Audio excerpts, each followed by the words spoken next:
There's something about this place after dark. Nothing like Death Valley on a Saturday night. Something's happening here as the sun goes down. Teams don't just play in Death Valley. They survive it. And since joining the SEC, A&M has never escaped with a W.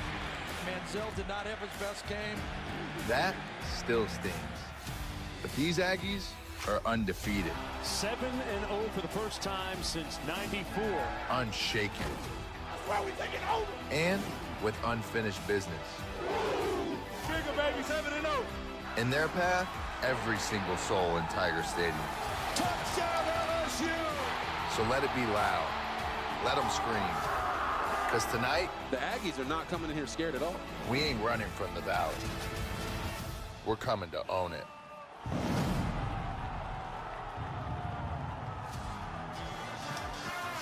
We appreciate Johnny Football, Johnny Manziel with that trademark bravado coming to own Death Valley as a visitor. Rarely done at night, but they are the favorites according to Las Vegas. Series began in the 1900s. LSU's had the edge overall. The last 8 have all been won by the home team. It's been tough to go on the road in this series and win. It's always tough in the SEC, but that is pretty incredible to think you go all the way back to 1994. And this is, like I said, it's a desperate football team. And you know what it's like at night at any stadium in the SEC, let alone Tiger Stadium, where you have to have a win if you're the Tigers. For LSU, if they can make something good happen earlier, it would increase the belief. It's weird to have so many locals feel like, we're going to lose, the season's over. Just not used to hearing that around here in October. Yeah, especially this late in the year. But inside that building, they believe and they know what's at stake here. And for the Aggies, the last of the unbeatens to play today. Georgia Tech, BYU, Indiana 1. Ohio State, Navy idle.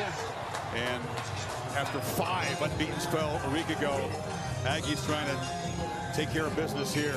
Brian Kelly has challenged his team. Quit being tentative. Play free.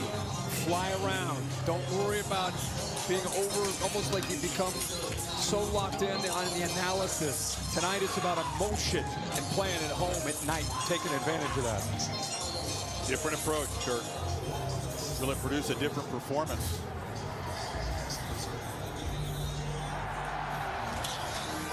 Defenses remain pretty strong. The offense has been sort of a mystery. Protection for Nussmeier will be a major issue tonight.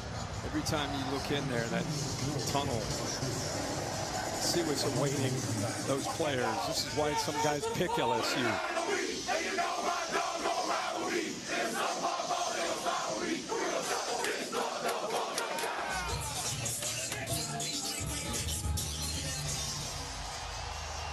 101 years old, one of the great spots in all of sports.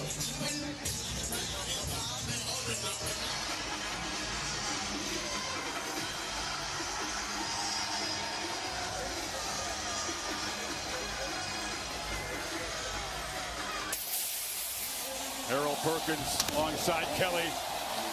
One of those guys he wants to play with his hair on fire tonight.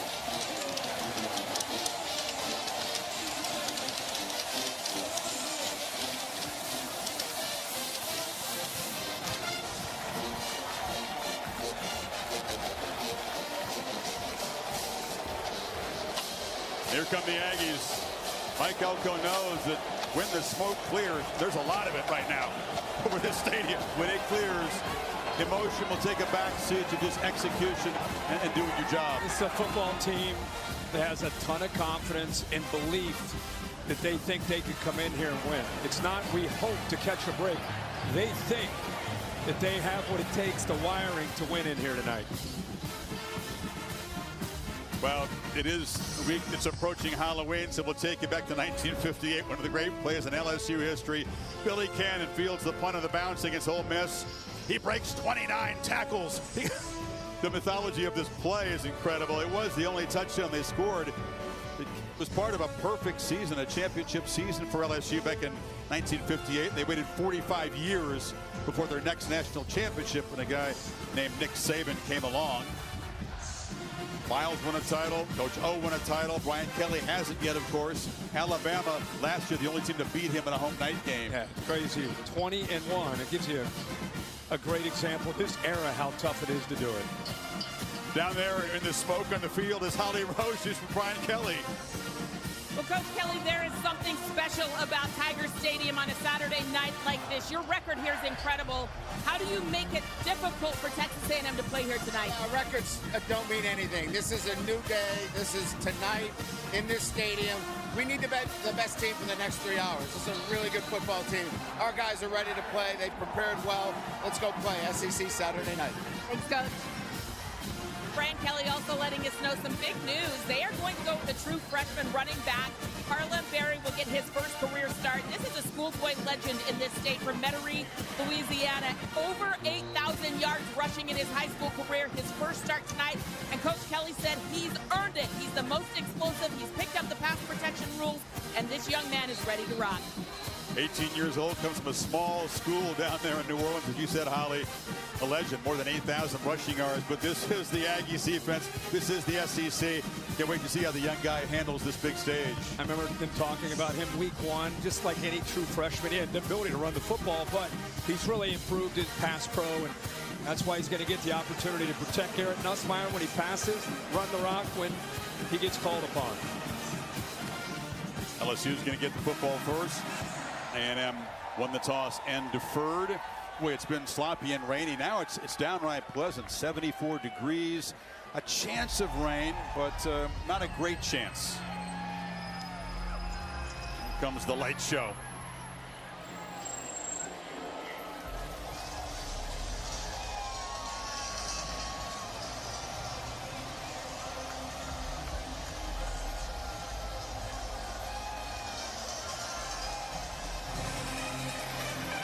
It is purple haze here, right? No doubt, man. Now, the buildup has been great. Brian Kelly very pleased with how his team has responded to his plea for them to play aggressive, but we'll see how it translates out here. As you said, the Aggies, many plates, are a mature, experienced, composed football team.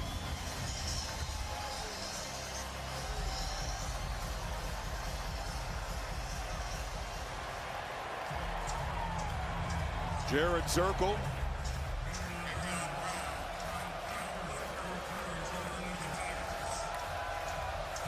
Kyle Parker, Barry and Brown are deep for LSU. And the kickoff will sail deep into the end zone. Garrett Nussmeier, he's still been making some sensational throws this year. Did have the 5 interceptions. What does he have to do tonight against this very aggressive pass rush that wants to rob him of time and rattle his cage? Well, it's easy to look at him, but the offensive line's got to play a lot better. They got to help establish the run game and protect him. But as far as his play, got to be decisive. Get the ball out fast, and most importantly, stay ahead of the chains. A&M, one of the best in the entire country on 3rd down. Cassius Howell, number 9 for the Aggies, one of the top pass rushers in the SEC. He's a menace. He faked it to the freshman on the first play and then checked it down. That's Bauer Sharp, the tight end, for a short gain. Impact players when LSU's got the ball. Well, you talked about Harlem Berry. He gets this opportunity as a true freshman, see what he can do with it. This is a true freshman.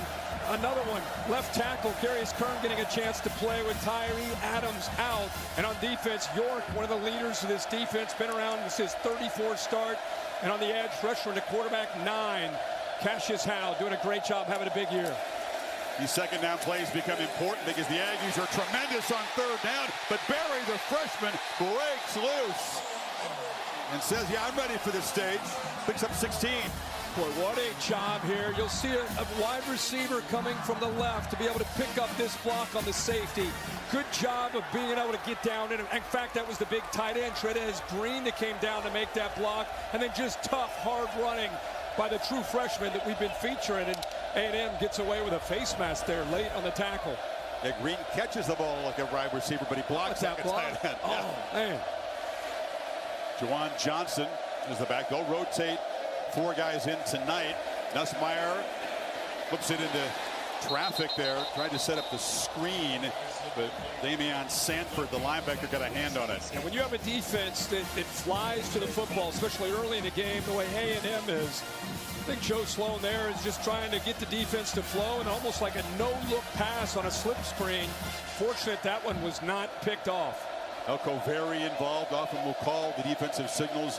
Joe Sloan calls the plays for Kelly. Berry back in the game on 2nd and 10. 4-man rush, and they got him.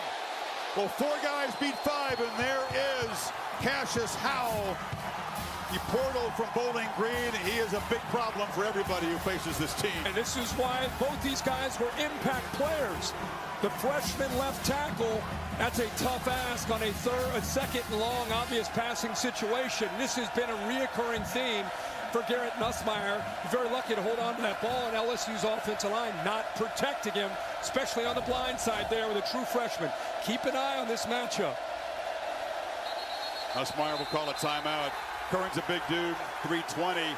He told Nussmeier, I got you. I'm going to protect you, not going to touch you. Well, first deep drop back, they hammered him from behind. 3rd and 19 when you come back.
Well, there's Cassius Howell, who's talking right now to the true freshman who he went vicarious Kern, letting him know this before the timeout, yeah, man, it's going to be a long night for you, especially if you're not going to get any help. Davis, the other redshirt freshman tackle, comes over. Then he's looking up receivers. This just gives you an idea of the emotion right now on this field for both these teams.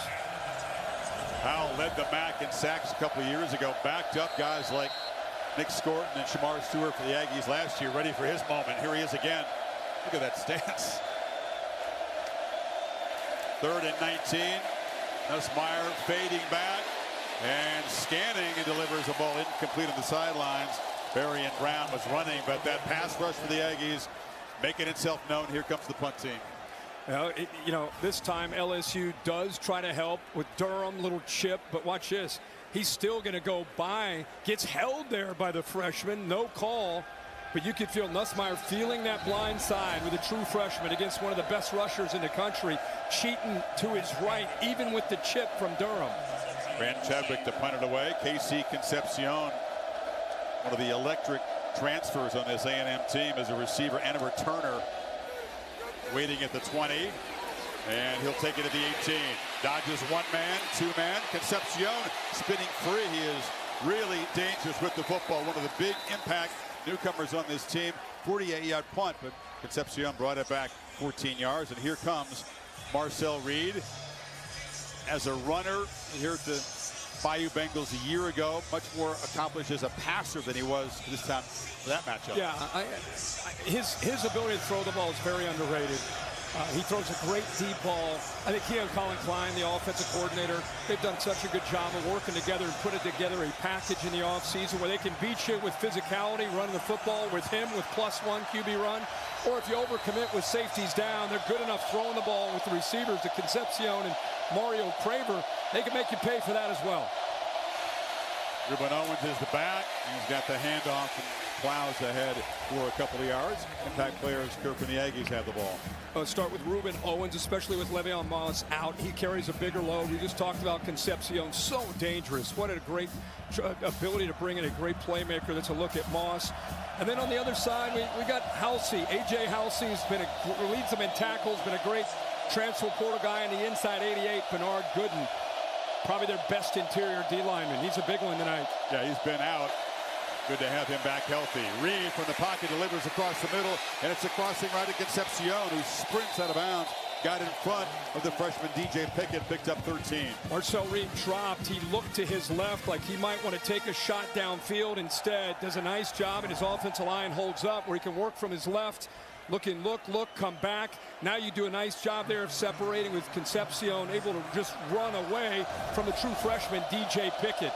He's going to be tough for them to match up with tonight. LSU once again without their top tackler and emotional leader. Whit Weeks has a bone bruise in his ankle, not ready to go tonight. They'll have to fill in for a big void there. Owens stopped for a very short gain. Colin Klein calls the plays for the Aggies. Does a great job doing that. And Blake Baker, they've gone each other 4 years in a row, twice in the Big 12 and then the last couple of years in the SEC. And we can't see, that's right, we can't see him communicating. He's going with a little bit of tempo here. There it is right now. He still has the ability to talk to his quarterback until 15 seconds, even though they're up at the line of scrimmage, and they have been for about 10 or 15 seconds. 2nd and 9. Ball out quickly, spit to the edge. It's Theo Mellon-Orstrom, the big Swede, and the tight end. First down yardage at the LSU 41. Did a nice play design there, using motion late. It's soft coverage. Love the way Marcel Reed just played all year in command. Such a good field, very decisive. Anytime you see a quarterback get back and the ball comes out quickly, he feels good about what he's seeing and the answers that his offensive coordinator's given him. Tight ends a part of this offense, run blocking, of course, and also as receivers. Reed buying time, slings it downfield, and tried to get it into Borkacher, one of those tight ends, is an effective weapon, but A.J. Halsey, one of your impact guys, was tracking it. Yeah, A.J. Halsey can do a lot of different things, and one of the great things he does is play center field. Just read the quarterback's eyes. Good attempt here, dangerous throw by Marcel Reed because he threw back into the grain of that defense. That's what gave Halsey a chance to be able to catch up to the ball and knock it away. Marcel Reed scrambles to throw. So defense, you better plaster downfield tonight against Reed. Owens in the pistol on 2nd and 10. LSU's showing some pressure. Got to hurry here. Play clock at 1. Reed rolling out and wanted to launch downfield. Just takes off. Marcel Reed racing to the pylon, makes a cut, and dives for the end zone. Touchdown A&M. The electric quarterback strikes early from 41. Now this is undisciplined eyes from the second level of the LSU defense. make sure he gets across here at the end, kind of gets tripped, dives clearly across, and a touchdown. And this is the danger, the unpredictability of Marcel Reed. He plays within the confines of the offense, but also does a great job at creating. And you know Blake Baker, he's a great defensive mind, but his teams can struggle against a mobile quarterback. He had a 60-yard touchdown sprint against Arkansas last week, called back, but he is a danger from anywhere on the field to score with his legs. Absolutely. Chris, what I want you to watch is you have both the safeties. Just keep an eye on the linebackers, rather. Watch them kind of get caught looking in the backfield. Nobody's mirroring him. Nobody has him really ability to kind of keep him leveraged. He gets out, the back end of the defense is in man coverage, and he's got the speed not just to pick up a first down. He takes off. He's thinking about the end zone, and he's got A&M up early here at Tiger Stadium.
Sunday NFL Countdown production meeting. Randy, no Lamar again tomorrow.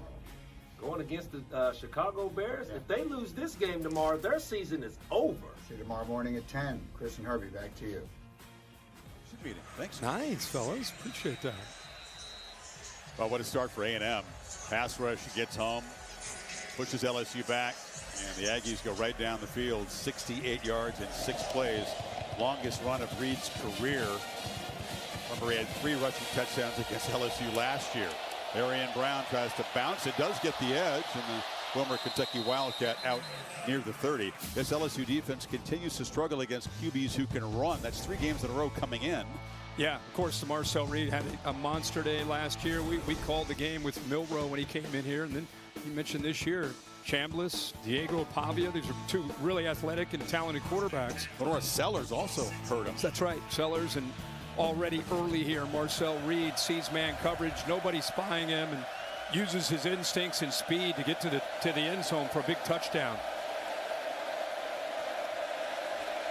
The Aggie band and the fans, and they're here a pretty good number, making noise as Harlan Berry seems close to breaking a long one, picked up 5 on first down. Yeah, I think, you know, when you think of the spirit of this LSU team, coming in a little bit of a wounded team as far as emotional support and way they felt. Now you're down 7-0. This is an opportunity to answer, and Joe Sloan, the play caller, electing to go not necessarily breakneck speed tempo, but trying to get a little bit of a rhythm established here. 2 by 2. And now Kyle Parker comes in motion, so 3 wide receivers to the right of Nussmeier. They run it, and Berry running hard, and it's a first down. Right across the 35, picked up 6 more. Yeah, good job up front. I'll tell you, we got a battle going right now in the trenches. Braylon Moore, that time taking on Torian York. Just a huge collision. A linebacker, 21, right there, knocks him on his backside. So York, 21, if you like physicality, you watch LSU when they try to run the ball, just keep your eye in the middle. 21, watch how quick he gets downhill. I like everything about 21. Yeah. How he communicates, his confidence, his command of this defense. Nussmeier, long pitch to the perimeter, and catch made by Brown, who scoots out of bounds. He can still throw a lot of beautiful balls when you give him a little time, Nussmeier. Yeah, and also he felt that run-pass option. He could have handed that ball off or flipped it to the outside. Did a nice job of reading the safety, tried to trick him. Tyreek Chappelle did a good job of kind of sitting in there and then dropped in almost into that passing lane, but the RPO pays off for a first down. You were puzzled last year, right? Sometimes making the wrong choice on the RPO, and he knows it. He knows he's improved in that area. Yeah, he made a great decision and an accurate throw there for yards after the catch, for sure.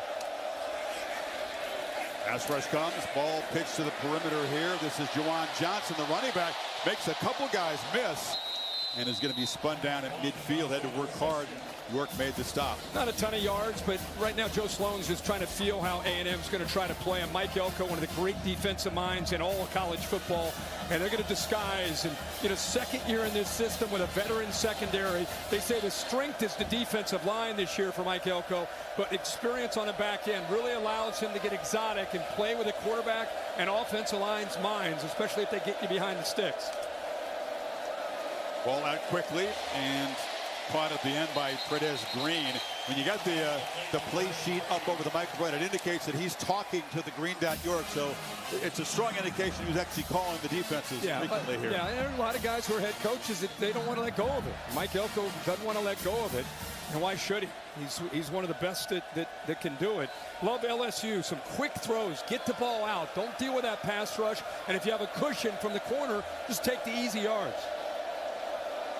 4 different receivers have caught passes already. Nussmeier zips a quick throw, and Aaron Anderson, the dangerous small receiver, picks up 8. Tyreek Chappelle made the tackle. Yeah, Chappelle has really good instincts right here, but what I love is location, slowing down on the outside.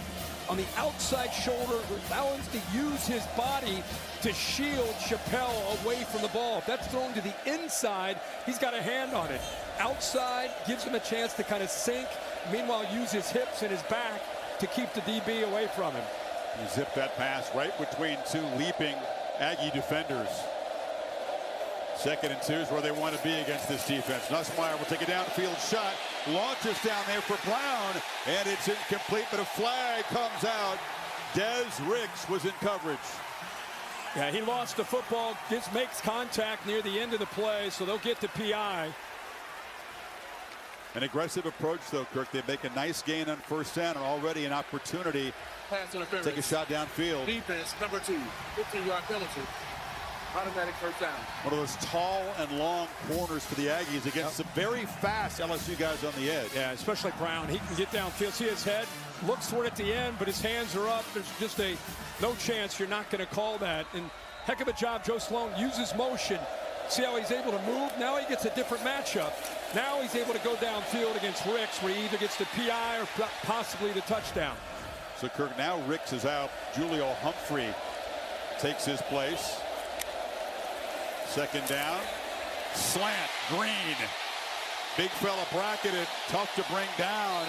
Tredez Green to the 5-yard line. 1st and goal. Got 14 that time. See a little, kind of a little play action with Nussmeier. Watch his little pitch this way. Watch the linebackers react. Now that creates even a bigger lane and chance for yards after the catch by the big tight end Green. See all that space in there? Boy, he's a big body at 6'7", but like you said, has wide receiver skill set and has really been coming on here these last few weeks. And LSU punch it in. Aggies have been stout down in the red zone. 4 receivers, bunch to the right. They go back to the left. Green, jump ball. That was easy. Des Green, a red zone weapon. What a drive for Nussmeier. Surgical. Well, if you wanted to keep this crowd in the game after the Aggies scored in the fashion in which they did, you needed an answer. And that's what Garrett Nussmeier did. Watch this. He's covered. Chris, look at this. He still says, he's never covered. In fact, that's what they tell him. 14 is never covered. Have the confidence, put it up high where he can make a play on it. Heck of a job there to try to get the right hand in there to knock the ball away by Will Lee. But he's able to secure it, and the Tigers have an answer. Big body, strong hands. Ramos for the PAT. Nussmeier 6 for 6 on that 74-yard answering touchdown drive. Good start here in Baton Rouge. 7 apiece. Aggies and Bayou Bengals.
Saw Des Green box out his opponent in the end zone. Great hooper, playing defense. Playing defense, finishes, and then he's on the football field doing amazing things. He's covered, but he posts him up, goes up and over Will Lee. for LSU's first touchdown. Love how he finished that catch. They did a good job getting hands on that. Hit two guys over there. There was no mystery. They're going that way. Yeah. Two guys covered, quote unquote, never covered, is what Joe Sloan tells Garrett Nussmeier. Earls kick up the goal line, taken by Terry Bussey. And Bussey wrestled down across the 27. Playbook brought to you by Modelo, the first drive for the Aggies. A couple completions, then the big touchdown run. Yeah, really good job of coming into a hostile environment and relied on your quarterback to make some good decisions. Had a couple nice completions, looked really comfortable. And then did a nice job here taking advantage of some bad eyes. Man coverage, linebackers didn't leverage him. Was able to sneak out the back door. He's so dangerous in the open space. LSU fans know from last year where he ran for 3 touchdowns off the bench. A lot of zone read. That was just a straight up scramble for touch. Holly, you also super impressed with Reed when we visited with him yesterday. Well, that's right. His confidence is off the charts, and I asked him, where does it come from? He said, I was so good at different sports growing up. I just learned to be competitively confident. I love away games. Come on, I want it. He really was challenging these fans. Handoff inside to Marion Morrow. Part of that deep rotation. We'll see 4 or 5 different Aggies carry the football, and he got 11 yards that time. Cheryl's his mom. She's maybe the sports mom of the year there. Every game. Yep. Doesn't miss one. There's Dad. Yeah, this is Tamika there. I've had a chance to know that family. There's Mom right there. Yeah. I've known this family for a long time. It's incredible to watch. Marcel Reed is the same guy here coaching or playing for this team as he was as a youngster. Just very poised, almost just a flatline personality as a competitor. Good protection and incomplete. Tried to zip it to Morrow that time with a flat low throw. A lot of guys say, oh, I love away games. I want to come in here and silence the crowd. You have to back it up, though. You have to be unusually composed to do that. And they've done, like I said, last year he was a surprise, kind of a change up in the second half of the year. This year they had an entire offseason to build their offense, not only around him, but Casey Concepcion, Mario Craver coming through the portal. This is no longer a team that just runs the ball. They'll take shots downfield. It's a very balanced attack. Reed on the keeper. After the breakout game against LSU, went on the road, won his first real big road start in the swamp, no less. That's right, tough environment. Watch Halsey here, Chris. He has a chance if he'd like to. This is basically a pitch. If he comes up, just think if he throws that football right there down that right sideline. So triple option football out on the perimeter instead of pitching it. That DB collapses on you. You have that option to flip it downfield. E.J. Smith, in his 6th year of college football, the first 4 at Stanford, his second year here with the Aggies. Of course, son of Emmett is the back. 3rd and 8. 7 guys up. Are they all coming? Who's dropping? 6 of them come. Ball out. Reed completes it. And Concepcion slips free. A big gain into LSU territory. What a route by Concepcion. Really did a nice job of selling this. Keep in mind, Delane, one of the top corners, I think the top corner in the country. Look how he shakes him right there. That's a great matchup of good against good. Not only the great route, but how about the yards after the catch? When he catches the ball in space, I think he's a running back with that kind of skill set that he has. Shout out to Smith, too. The running back stepped up and blocked the blitz very nicely by Sean Spears that time.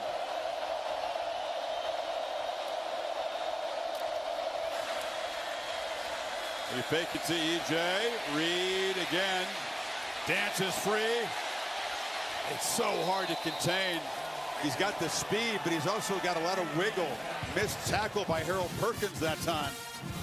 Yeah, Perkins is playing more linebacker tonight. They want to see him. You know, didn't have a great game last week, but he's got to be able to make plays in space. Much easier set up here than down on the field. Trying to rip at the ball there was Tamarcus Cooley. But a heck of a job by Marcel Reed. Not just the movement being elusive, but the awareness to take care of that ball. Perkins was the green dot. They made a change. Didn't have to worry about the coach's communication. They want him just to play fast because he wasn't playing fast in that game against Vanderbilt. And he is a very fast guy, so they're trying to get him going tonight. Yeah, I think they felt as a defense they were thinking a little bit too much and almost paralyzed from overthinking. So it was a big focus this week, moving him back to linebacker, just trying to turn Perkins loose, really the entire defense loose. Right now, 2 series in, they clearly have their hands full against Marcel Reed in this Aggies offense. Now it's Mari Daniels' turn in the backfield. The fourth Aggie tailback to see action. Reed pitches far side. Terry Bussey is a versatile piece. At one point he was a DB for the Aggies. Played running back last year. Also had to play receiver. First down. First down. Heck of a job here by Niblack, clearing out kind of a flood to just kind of clear that corner that takes him with them. And at first I thought you might see Marcel Reed take a shot downfield. Watch him kind of, he wants to, then he comes down, basically a check down. But with these receivers, just check it down and let them do the work after the catch. 8th play of the drive. Reed in command here so far in Tiger Stadium. Short throw off target to Mario Craver, another electric newcomer, came from Mississippi State. Craver and Concepcion have been hard for opponents to handle this year. Yeah, sometimes you hit in the portal nowadays, sometimes you miss. They hit 2. And this is the red zone, tied for 16th in the country, 20-27. Having an elusive quarterback definitely helps when it comes to this area. It's either a quick decision or, as we've seen, make them tackle Marcel Reed.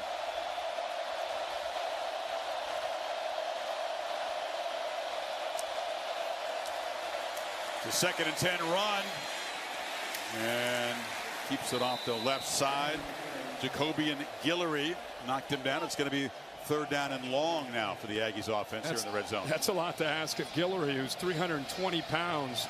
Had an Achilles a year ago, but anytime you're 320 and you're trying to chase down Marcel Reed, that's a great play that get him to 3rd down.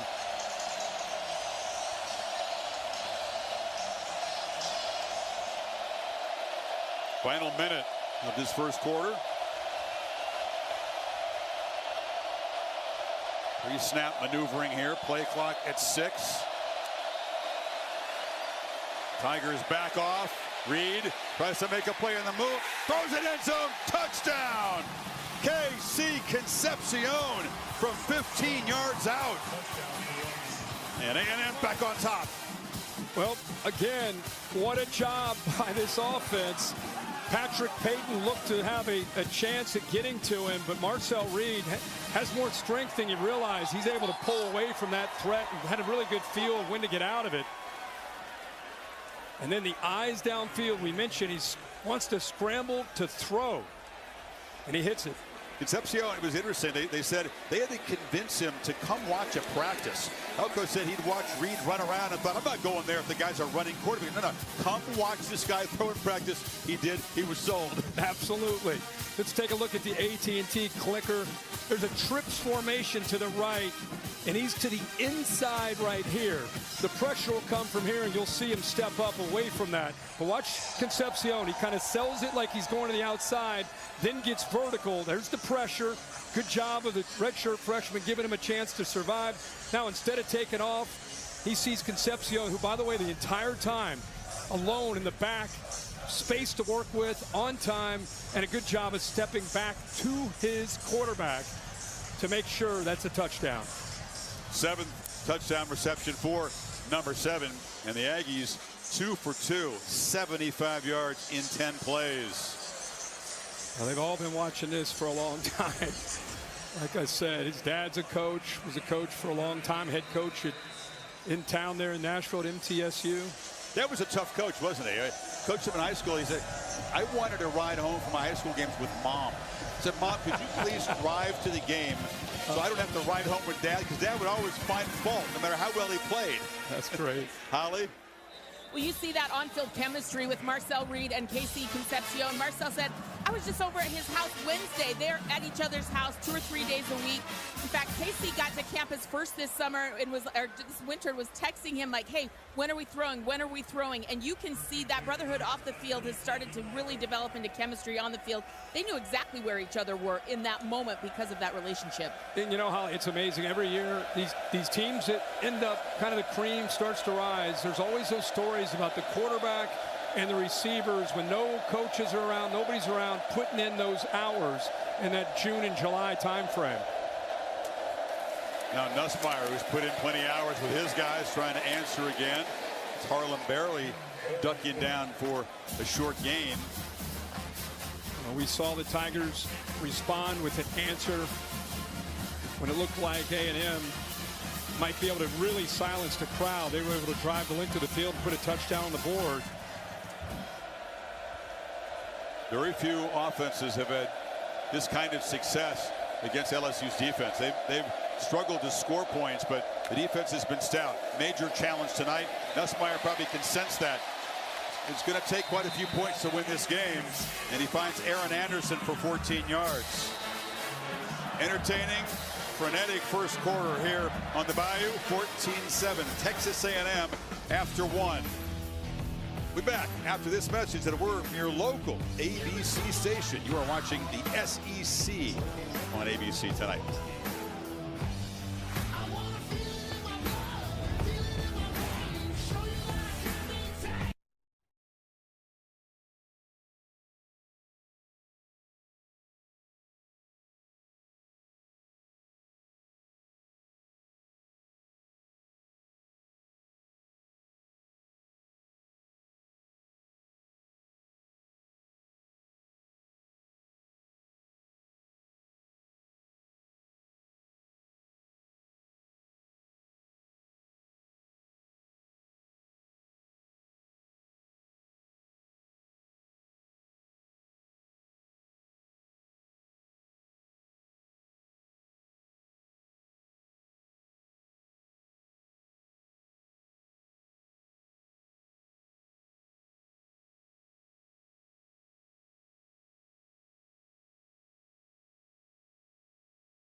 Set for the second quarter in Baton Rouge, the SEC on ABC, and Saturday Night Football presented by Capital One.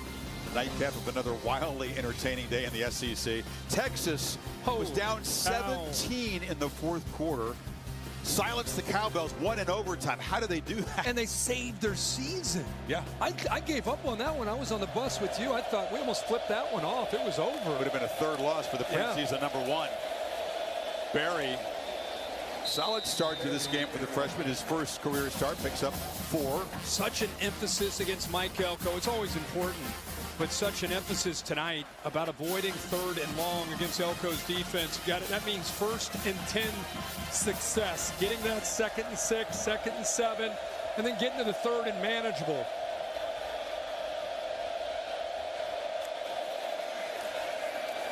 Four-man rush. They twisted and they got home, and Cassius Howell has knocked down Nussmeier for a second time tonight. It's slow to get up, but they go empty. Means you only have 5 offensive linemen. Here's a redshirt freshman going against one of the best pass rushers. Not a back, not a tight end, nobody to help out. They didn't even have to blitz. Howe right now is just a handful off the edge. He's lined up on both sides. He's beaten both the young tackles, Kern, and also that time Davis. The plan, Brian Kelly and Joe Sloan both told us, was to help out those tackles, not leave them alone against Howe. Not been able to do that so far. 2 sacks already for number 9. Nussmeier. Long pitch, and it's broken up. Reaching around was Will Lee, the third, and it's 4th down. Yeah, that's the experience of Will Lee. It's his 20th start. Came over from Kansas State where he had 9 starts, and he knows the down and distance. Exactly, he almost prematurely starts to come back right where that first down marker is, and then gets the right hand on it. Really good look at that right hand. No PI, worked around the body and knocked it away. So that's 2 LSU possessions that have been wrecked by Cassius Howe on that pass rush. Concepcion just came up with a touchdown, back to return the punt, waving for the fair catch at the 16-yard line. And Marcel Reed, they haven't solved him yet. They didn't solve him in the second half last year, and not so far in the first quarter here tonight.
Monday Night Football in Kansas City as Mahomes and the Chiefs host the Washington Commanders, who will start Marcus Mariota. Heisman winner filling in for the fellow Heisman guy, Jaden Daniels, still out. Late Eli at 8 o'clock Eastern as well. Commanders, a very talented team, has obviously been dealing with some injuries, but don't look now. But here comes Patrick Mahomes and Travis Kelce and the Chiefs and Andy Reid starting to play some really good football in recent weeks. No doubt. Aggies' third possession. They're 2 for 2. And Reed looking for more. It's a low throw. Mario Craver gets involved with his first catch, comes back and grabs it for an 11-yard gain. He got a little bit of pressure that time on the blind side, but he did a heck of a job there not letting that really impact him at all. This guy is so different from where he was a year ago when he would come in to play, and most of his opportunities were a lot of zone read game. This offense is built around his arm, his ability to execute, look and process quickly, and of course you still sprinkle in him in the run game. Ball is loose, and they have to go back and dive on it. Recovered there by Reuben Owens, the running back. They'll lose 11. Fire just snapped the ball. I think everybody on the offense, including Marcel Reed, very surprised that that ball was snapped. Yeah, Nabu. He's looking out to bring the motion over. It can get loud in this place. Communication can be a challenge. They were lucky that hit his arm. If that didn't hit his arm, it rolls free, and gives LSU an even better chance to recover it. 2nd and 21. Reed threw it right to a defender. A diving play on the ball by P.J. Woodland. They're saying incomplete, but a dangerous throw. Rare mistake like that from Reed almost was disastrous. Sure was. Mario Craver starts to work outside, and I think that's what surprised him. Ball definitely hits the ground. It's called incomplete on the field, but the miscommunication. Craver started to work out. You can see there to the outside, and by the time, right when he started to move to the outside, that's when the ball came out of the hands of Reed. Wow, the first 2 possessions for the Aggies so clinical, resulting in touchdowns. This one's been a little chaotic. And now 3rd and 21. LSU only a 3-man rush. They drop 8, and they still pressure Reed, who's harassed and has to throw the ball away in the end zone. Jamari Butler got there with a 3-man rush. Not a good series for the Aggies up front at all. No, but if you're an LSU fan, this is what you've been waiting for. Turn them loose. Brian Kelly told us that's the message to this defense. It's really one of the first times these last couple plays we've seen that. What a job there of finishing and rushing with 3. He had obviously nowhere to go with the football, and Butler forces that ball out. He was lucky it wasn't intentional grounding. He was just outside of the end zone, so it would not have been a safety. So the misfire on the snap, the breakdown in protection. Tyler White standing at his 1-yard line to boot it away. Xavier Thomas, very dangerous returner for LSU, standing at his 40. And they just get it off with a play clock, and it's blocked. Ball bouncing out of the back of the end zone. LSU comes up with a safety, a special teams play. Caleb Jackson flying in to make the block off the edge.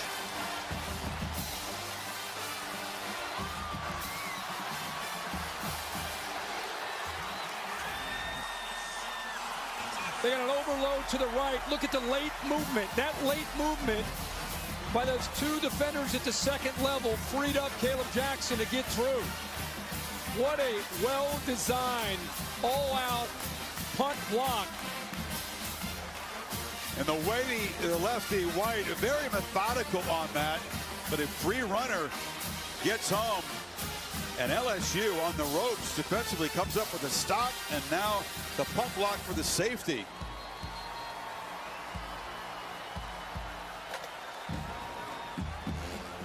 So the lead is now 5. This place has come back alive. Momentum on LSU's side suddenly. No doubt about it.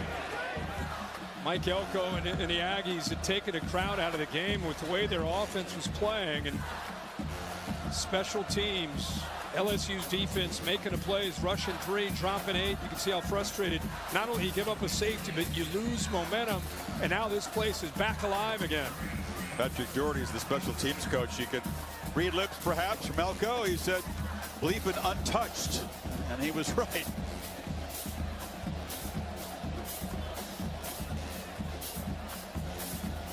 So Zirkle, the free kick from the 20. Brown standing at the 15. Pretty good boot. And Brown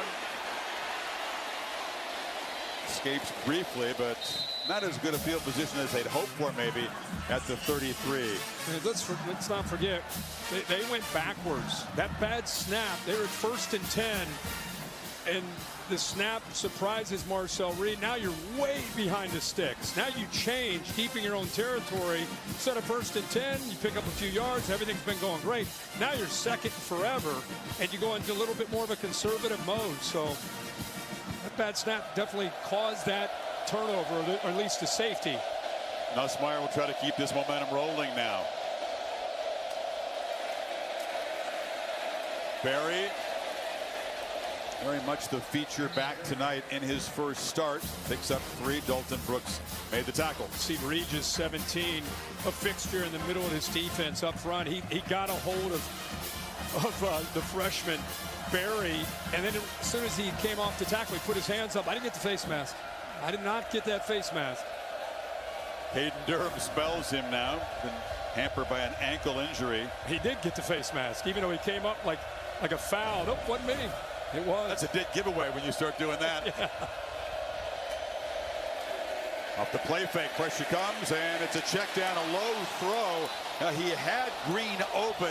Nussmeier would like to have that throw back, kind of backpedaling as they closed in on him. Oh, if he just laid it out there, it was a slide route right away. You could see Green kind of works out here. You just don't see. Right now, just floated. Nobody's out there with him. A breakdown in coverage from A&M. They lost him. You see this all the time in college and pro football. That slide route on the backside out in the flat. Nobody ran with him, and he missed it.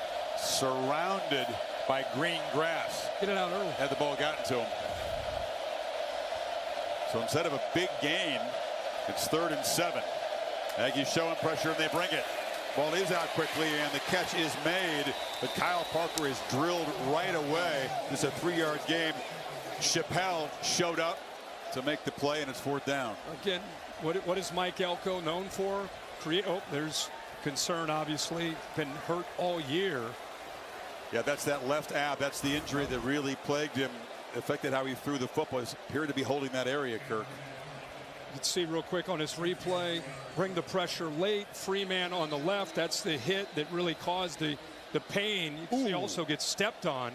Yeah, kind of a microcosm of his season in one play. Yeah, you're right, because he was holding his helmet, but he's also had his hand down on that abdominal area, which was so painful. He was describing yesterday how it affected the way he threw the ball, that every time he would kind of torque his body, it would be painful. Also been dealing with an ankle as well, so just tough guy, not being attended to. Headset back on. The Aggies take over, still up 5.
twice last night, which I know crushes you to miss this. This is great fun. This is not fun for Nussmeier. Watch the blitz here. 3. Gets hit, and then watch what happens. Marcus Ratcliffe, right there, accidentally steps on the helmet. Brian Kelly, when we were away, he's talking about 3 separate times. My quarterback's getting hit. You got to take care of him. It's up to you. You got to protect him. Yeah, he said James Carter told him that it's your responsibility to call it. Reed from the pocket, crossing route. And they continue to use the tight ends effectively. Orstrom got out there, big gain out near midfield. Second catch tonight for the Swede. We just saw LSU run a tight end opportunity to go out in the flat. This time he just dragging underneath. Miscommunication. Nobody there to be able to pick him up.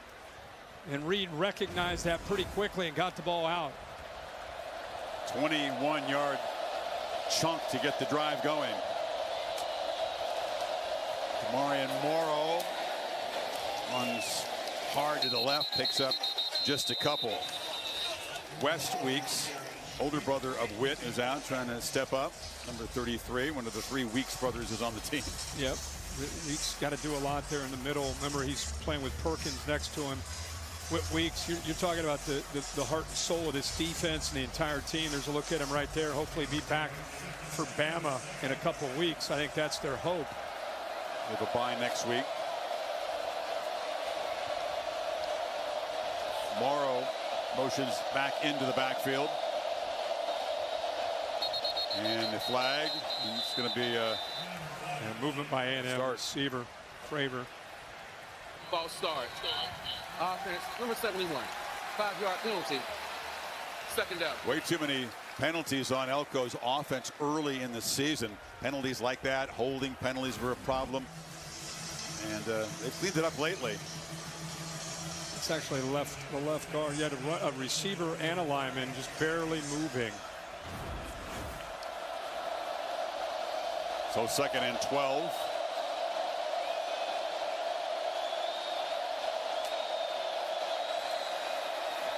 Reed zips it to the sidelines, and the catch made by Craver, knocked out of bounds near midfield, picked up 5, makes it a more makeable 3rd and 7 now.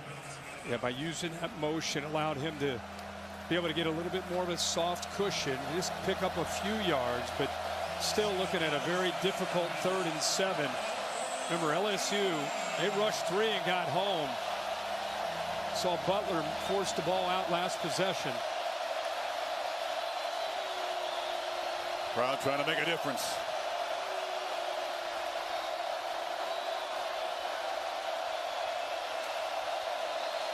Pressure comes. Reed steps up and launches. One-handed grab by Ashton Bethel-Roman. Still running. Bethel-Roman, the redshirt freshman, gets involved, makes a huge play. Brought pressure up the middle, but watch them pick this pressure up. Gives Marcel Reed a great pocket to be able to step up in. Heck of a job. Whoa, very close to taking that chance of going up and over the defender. But it pays off. Just clears P.J. Woodland. And a 3rd down and 7 conversion, and one of the great catches of the weekend by Bethel-Roman got 47. Son of Greg Roman.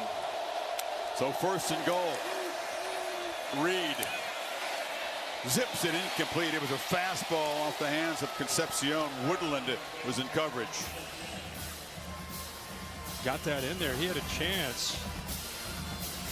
Looking it off, comes back to the backside, which is right on the money. Over again, the safety. It's a couple throws he's taken a chance on and able to get through that 2nd level. He can spin it, as they say. Oh yeah, he can. Remember, his legs always a threat down here. You better spy him.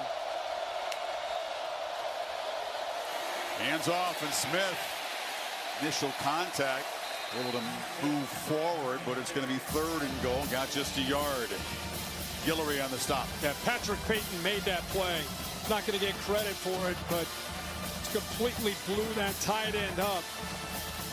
What do you do now if you're the Tigers? You obviously got to keep an eye on 10. It's an empty backfield as it stands right now. Of course, you give him the threat, let him spread the field out, give him a chance to throw it or take off. And test that LSU defense. Big cushion on the left here.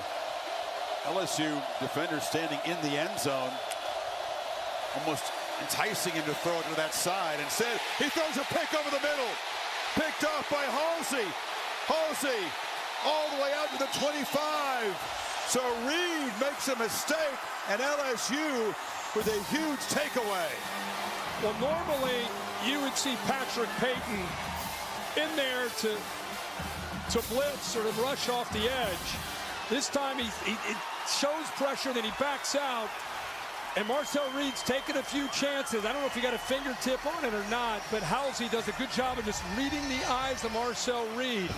Brought him over right in that passing lane, and he comes up with a pick.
A.J. Halsey's a ball hawk. He's been looked at in the medical tent, but his second pick for LSU, 9th of his career. Huge moment as LSU comes up with a takeaway when the Aggies were trying to extend the lead to double digits. Nussmeier took a beating last time, remember, back in the game, flips it down, and Bowers Sharp, the tight end, is going to be tackled behind the line, lost 2. You and I were looking at this at the break. Halsey does a nice job here, but I think Marcel Reed makes a mistake by predetermining to throw this football to the tight end.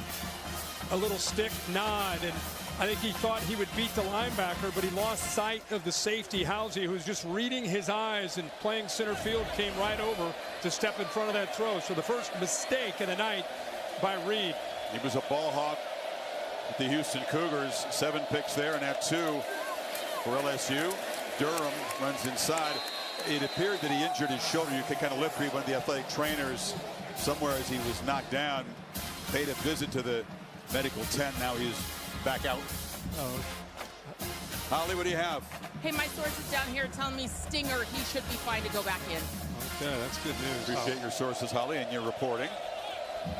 But suddenly, again, the defense makes a play. Kirk, they got momentum behind the 6 now. 3rd and 13 here. Everything they want to avoid. It's been a problem all year. They average on the year 7.7, which is a long way on 3rd down. Aggies have forced opponents into a whole lot of 3rd and long. That's why they have the best 3rd down defense in the country. Just 23%. They break down these 3rd down situations. Offense, number 0, 5-yard penalty. 3rd down. And there's a huge tape of 3rd and 7 plus against this A&M defense. That's right. That's right. And that's why they're one of the tops in the country. They're 3rd in the nation in 3rd down defense. You come into the night averaging LSU's offense 7.7 on 3rd down, which isn't great. In fact, it's 114th in the country. Tonight, they're averaging about 3rd and 14 on the night. Tough to keep the ball. It's a big emphasis that Brian Kelly talked to us about, converting and possessing the football. How about 3rd and 18 after the penalty? Aggies rush 4, ball out quickly, but a long way for Aaron Anderson to go, and he's going to be bumped out by Chappelle. So here comes the punt team. Yeah, he's going to be fired up. Some boos from the crowd.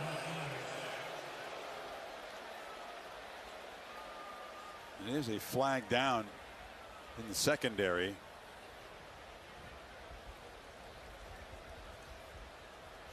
It's in the area where it could be perhaps defensive holding down there. It's a long way from where the quarterback was. Xavier Thomas was downfield trying to make a block, and he and the A&M defender Chappelle were kind of going back and forth, grabbing the jerseys. Personal foul, unnecessary roughness against the defense.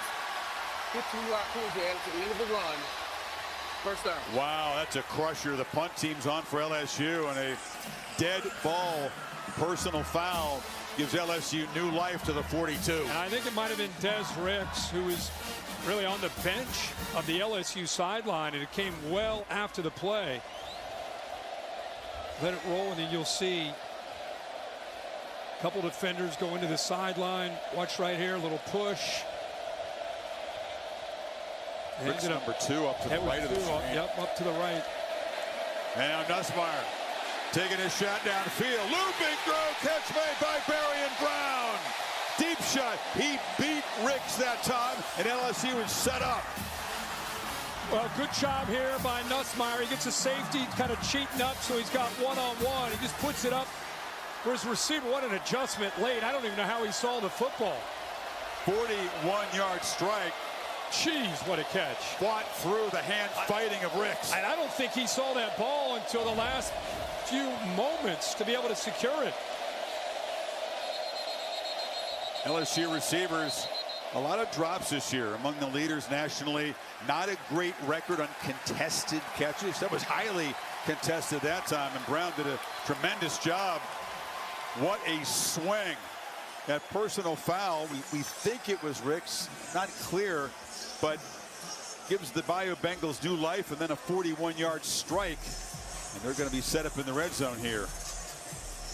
Another look here. I think we're going back. Des Ricks gave up this big pass, and you go 2 plays earlier. I don't think he cared for that little push there by Berrien Brown, and then he responded, and it was his response that got the call that kept this drive alive. In the very next play, they go right after him again, right after Des Ricks. Same matchup. It was Brown blocking. This time he's going downfield and makes what an incredible catch this is. Pretty good coverage by Ricks. What a one-on-one battle on the edge between these two guys. Just caught it with his right arm and hand. First down from the 17. Nussmeier steps up, throws end zone. He almost threw a pick.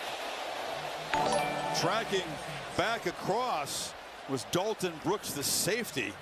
You know, you see that thrown right away, you think, boy, what's he thinking? But I think it was tipped up close near the line of scrimmage. Yeah, that ball clearly is tipped. Looked like an easy pick for Brooks, who's a really good athlete, but right there, that ball's going to go anywhere. Zone defense, eyes on the ball. He just doesn't secure it. Only 2 picks on the year for A&M's defense. Now they hand it off to Berrien, the freshman bursting down inside the 5. Brian Kelly said he's earned the start, and he looks the part, 13 yards. Great job on the right side. Josh Thompson, a Northwestern transfer, and Weston Davis, combination block. And then on the backside, he's able to kind of locate. This is really good vision for a true freshman. Just kind of presses the hole and then waits for that blocks to be established. Colin Eccles, who's involved in that block, is now having his ankle looked at on the field. It'll be 1st and goal for LSU. This drive extended by the penalty. And the big 41-yard strike to set it up. Looks like he'll have a chance to be able to come back at left guard, but that right side with Davis and Thompson, a great block. Left guard spot's been a problem all year for LSU. But I tell you, against this sophisticated A&M defense, holding up pretty well. You got a true freshman at left tackle. You got a redshirt freshman at right tackle against this defense. That is tough. Paul Mubenga steps in for Eccles. Empty backfield. 4 receivers stacked to the right. Got Green off to the left. He threw it that way before. Now Nussmeier's going to run it. Nussmeier tried to weave his way inside, had to bounce it back, and he'll take a loss. Noah McHale, the tackle for loss. Yeah, nice job here on the edge. I think that's really what blew up the timing of this. He needs to sell this as a pass, but he just doesn't have the time to do it. A&M got penetration so quickly, it forced Nussmeier, who, by the way, has been dealing with all kinds of injuries. They want him to use his legs when it's ready. That's a design QB draw to catch the defense off guard with that quad formation, but they were ready. 2nd and goal. Berry, hesitation, makes a cut. Freshman in the end zone. LSU reclaims the lead.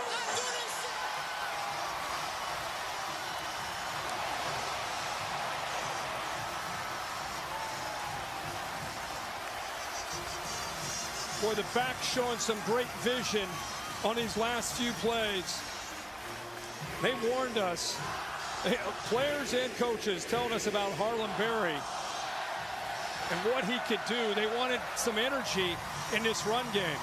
Well, fans of St. Martin's Episcopal High School, which is a 1A school, said, we could have told you. We could have told you Berry was good, and he was ready for this. But you can't overstate. You could see Elko's face, how disappointing that was from the A&M perspective. That penalty, as the PAT, by the way, doinks off the upright, and the lead is still 1. Ramos, very reliable kicker. They got a piece of it, it looked like, before it hit the upright. Whew. So special teams on both sides a little shaky at the moment. Let's take a look at the AT&T connected clicker. You're going to see a DN collapse down. There's no edge to the defense, and really good vision by this freshman. See how he presses the hole, but he's not just going to run it right into the teeth. Instead, he's able to find grass to the backside, sees that in, had collapsed, and then it's just him getting north and south and having a nose for that goal line. Really good vision, good instincts. You can just see it as a true freshman. Torian York, very productive tackler. He was right there kind of trying to break it down, and freshman said, zip, I'm too quick for you. And here's what happened on the extra point. Looks like it was partially deflected. Was it Regis in there? May have gotten a hand before it doinked. But anyway, LSU, 75-yard penalty-aided drive in 8 plays. And LSU back on top by 1. Holly, impressive play so far from Harlem Berry. That's right. We talked to the coaches. You know, you come in this heralded from Metairie, Louisiana to a place like LSU, and they said he has no diva behavior. He is a hard worker. He's quiet, and he is really into being better every week. He's earned this start. But I actually talked to his mom before the game, Tanika. She was so excited for him to get the start, and I said, what do we need to know about your young man off the field? She said he's a praying young man. He's out here making some really great moves so far. He looks comfortable. You know, they told us in week 1 when we had him against Clemson what kind of talent he was. But as Holly just talked about, has worked diligently, like any true freshman back, to get better in pass protection and understand the offense, the little nuances of it. And well, they can trust him late in the year. You're seeing that. As a pass catcher, that was natural. He caught a lot of passes in high school, but pass pros, he said that's what you really got to make sure the freshman's ready for, especially when your first start is against a defense as aggressive and as good as A&M's is.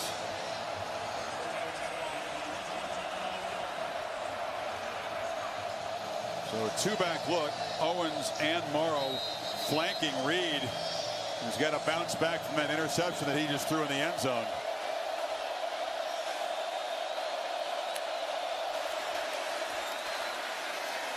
Handoff, right side. Owens picks up about 5. And just think, if you're an A&M fan, it's 3rd and goal from the 3-yard line. Interception. This could be 21-9. So you have that play, and then the 3rd and 18, they stop him. Mike Elko's ready to get off the field. Dead ball, personal foul, and the very next play, a 41-yard completion to set up that LSU touchdown to give them the lead. As expected, it's been an emotional game. There have already been some dramatic momentum shifts. Aggies trying to get something here before halftime. Got 2 timeouts and the 2-minute timeout to work with. Pressure. Reed got the ball out. Catch made on the end. Craver. Oh, Craver flashing the speed, just brought down.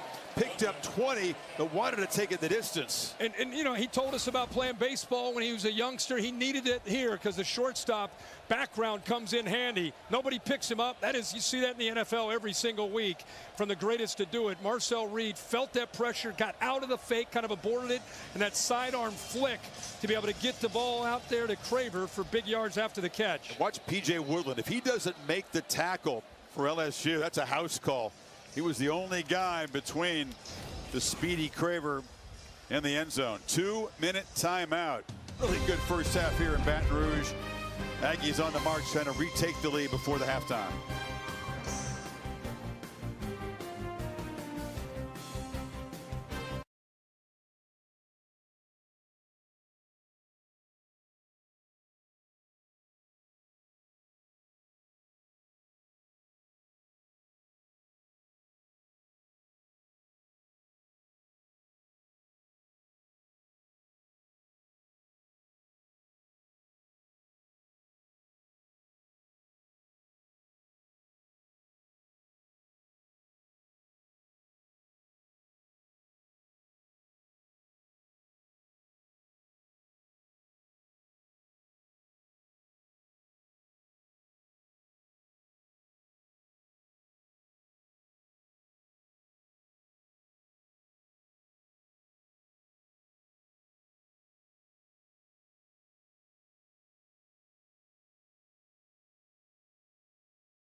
Halftime report coming up. The Capital One break brought to you by Capital One with Kevin Nagandi and Booger McFarland.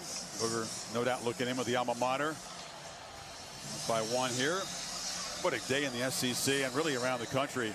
BYU involved in a battle with Iowa State. They'll have highlights of all of it coming up. 2 minutes for the Aggies. Ball exactly at midfield. And Reed trapped and spun down behind the line by West Weeks. Loss of 2.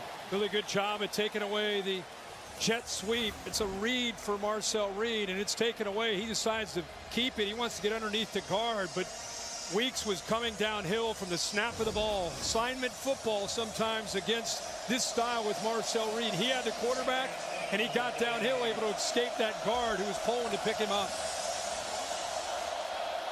Clock running. No hurry, the Aggies.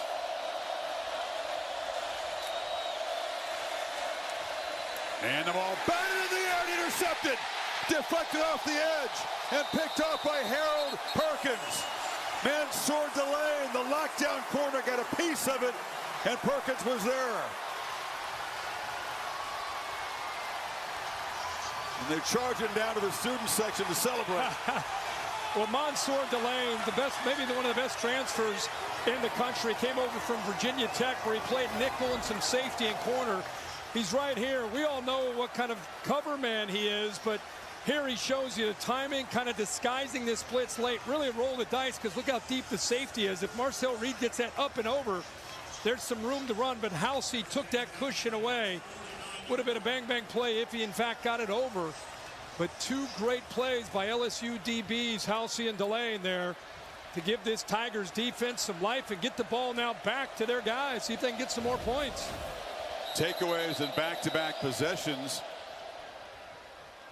One interception in the end zone to kill a threat. Play clock did not start on my signal. And now this one to give LSU the ball, the plus 49. They've got 2 timeouts in 1:14. And a veteran quarterback who knows how to handle this situation. Can they protect him? You have confidence in Nussmeier and his receivers. Will he have time with the freshman tackles? Well, they move the pocket and get the ball quickly on the edge to Kyle Parker, who's brought down by Chappelle after about a 5-yard gain. Mike Elko not sitting back at all. He's not going to play soft. They bring pressure. They blitz, play straight up man-to-man. 0 coverage, no safety behind. Second down play. Durham off the right side, still going. Caden Durham lowers the shoulder, delivers a blow, and it's into the red zone before Dalton Brooks got him. Well, Nick Anderson, the transfer from Oklahoma, has a huge block that time, and Durham seems to have his health back. He's been hobbled and slowed in the last few games with an ankle. That time kept his balance and got down that right sideline. You've seen the freshman Berry step up and make a big impact. They put the sophomore Durham back in there. Timeout is taken by LSU. Scoring position to try to add to this 1-point lead. The previous play where he got out, the safety, Marcus Ratcliffe, he comes downhill in a hurry. And watch what happens to him when he starts to cheat down. Watch 4. Bang! Nice crack block, make the corner miss. And I think Durham getting healthy, maybe Berry getting the start as a true freshman. Here's a good look at it there. Nice job keeping his head in front and a good shake of the corner. Will Lee block the safety, make that corner have to tackle a really good back. But like I said, Caden Durham's had an ankle. He's kind of lost his twitch. Heck is Shaq, he's fired up. We're fired up to have Shaq and the guys on ESPN. At 28 yards for number 29. And LSU set up here with the first down. 34 seconds, the 1 timeout. You want to hold on to that as long as you can. Got to be smart here if you're the quarterback, Garrett Nussmeier. Durham in motion. Nussmeier looks back to the right. And Aaron Anderson really couldn't work through Cassius Howell. The pass rusher dropped into coverage that time. Has an option route there, and depending on the leverage, he can work to the outside or the inside. Garrett Nussmeier saw grass to the middle, and Aaron Anderson, he just kind of settled. Second time we've seen those option routes in the interior. not quite on the same page with Aaron Anderson. A chance for Nussmeier to take a breather here, collect himself. Plenty of time on the play clock. 2nd and 10. Moved Anderson up top. It's Green who motions across. They run it to Durham, who darts forward and is knocked down after a 3-yard gain. Can spend a timeout here. Brian Kelly right away wants to use that timeout. No, the Aggies got off to a very quick start. Marcel Reed, longest touchdown run of his career, 41 yards. They jumped on top. Nussmeier and LSU would come right down and answer. Here's Green with the box out. But Marcel Reed kept it going. The offense was in sync.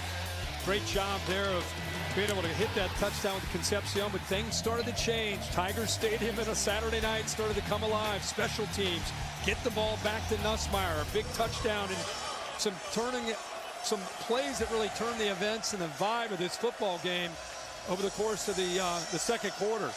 Interceptions by Halsey and Perkins for LSU. Trying to cash in. Play that Perkins made off the carom. 3rd and 7. Take a shot into the end zone. Or at least, at very least, you got to get the first down. No timeouts. It's Anderson motioning back and forth. And they look short. Anderson dropped it. Probably a good thing.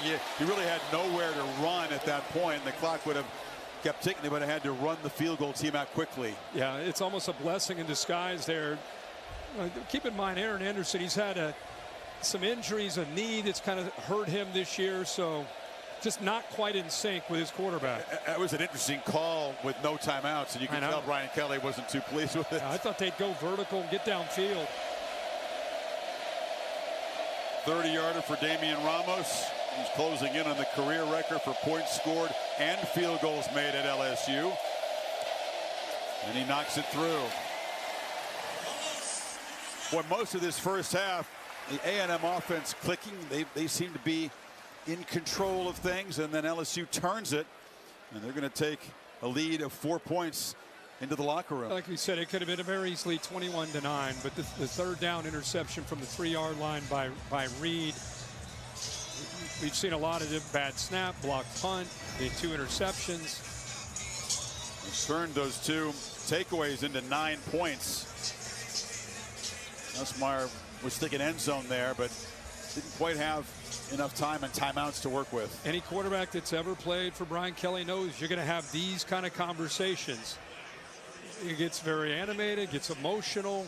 We talked to Garrett about it. He's a coach's son, Doug, who's with the Saints right down the road and has raised him to be a mentally tough quarterback. And he said, I've been around it my whole life. I know how to handle it. But he's also a competitor, right? Out in the middle of a battle, when your coach comes up to you, you look him in the eye and you talk to him. That's what Garrett Nussmeier did there. He's never minded tough coaching. He's gotten it really from the time he started playing football. Next Saturday at 3:30 Eastern Time, the SEC on ABC is off to Jacksonville, the game formerly known as the world's largest outdoor cocktail party.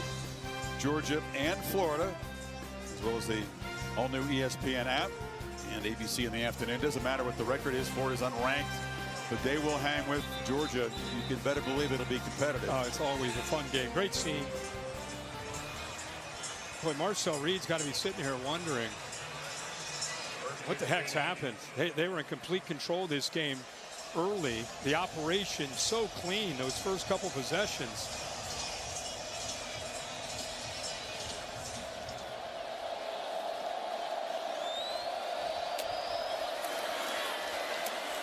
And they hand it off to Owens. Owens with a quick burst to the 40. They have a couple timeouts if they want to spend them here. Well, yeah, you run a football there just of seeing what might happen, and you hit a crease. Now you're all the way up to the 40-yard line, so your mindset really changes. They used that last time. You got one time out, 14 seconds, and with Marcel Reed, you could take a shot downfield, easily get into field goal range. Interesting. We talked about how Marcel Reed is so poised and components. Love tough environments like this, but the interception, something we really haven't seen from him. A couple of them bunched close together, back-to-back possessions. Yeah, the one where he threw off to his left, I think he got caught predetermining. I think he thought he had a matchup that he liked, missed the safety. Now it's about, he's a young quarterback. As much upside as he has and this offense has, you got to respond to the ebb and flow and the momentum swings, especially on the road. You can't make these mistakes and expect to win on the road in any conference, especially here at Tiger Stadium at night. Opportunity to get points, perhaps. Randy Bond needs probably about 25 yards to be in field goal range. That would make it a 52-yarder. They will get the football to begin the second half as well. Ideally, Chris, you get this downfield, you work the boundary, try to get out of bounds or get the first down and fire and stop the clock. If LSU comes after them, they're showing pressure. They don't bring it, and it's a check down. Owens makes a cut. Flag is out as he's knocked down in LSU territory at the 49, down to 5 seconds. Holding. Offense, number 55. 10-yard penalty. First down. Ramondre Adams, the right guard, flagged there. So the opportunity to get points kind of dissolving with that play, that call. He's pulling 55, pulling from the right side. Peyton, who's had a really good first half, gets up around his neck. Obvious call. Penalties have been an issue, as we said, for the Aggies. Hasn't cost them a game yet, but that's the fourth for 45 yards. LSU penalized just once. Has not committed a turnover, so a pretty clean game so far from the Tigers. Home underdogs here, but up 4 at the break. And this resilient Aggie team will have to respond. Huge second half in last year's meeting when they scored 31 and turned it around. They'll have to come from behind again. Let's go down to Holly with Mike Elko. Well, Coach, you've got all the momentum, and it really started to shift with that operation issue with the center snap. What happened there, and how do you fix it? Yeah, we got to get on the same page. Obviously, we had a mistake with the snap count. Can't happen. 2 turnovers can't happen. And we got to start tackling on defense. That was my next question. They're starting to get you a gash in the run game. How do you adjust defensively against the run? We have to unblock players at the line of scrimmage, have to tackle. Simple. Thank you. Very simple. I love his interview. Very direct. Unblocked players at the line of scrimmage have to tackle. There we go. Ready, break. LSU up 18-14 at the break here in Baton Rouge. Now time for the Capital One halftime report. And let's go to Kevin Nagandi, Booker McFarland.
Set for the second half at Tiger Stadium. Welcome back to the SEC on ABC.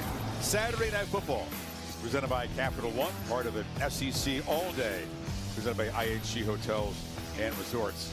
It's a wild day in the conference. Capped it off with what should be a dramatic second half. Chris and Kirk back with you. Aggies get the football. Down by 4, trying to get the offense going. They were clicking so crisply early. Oh, it was incredible to be able to come on the road in this environment and execute the way they were early. But some miscues, as we've talked about, changed the momentum, and now they get a chance to start the second half and try to get it going with the football.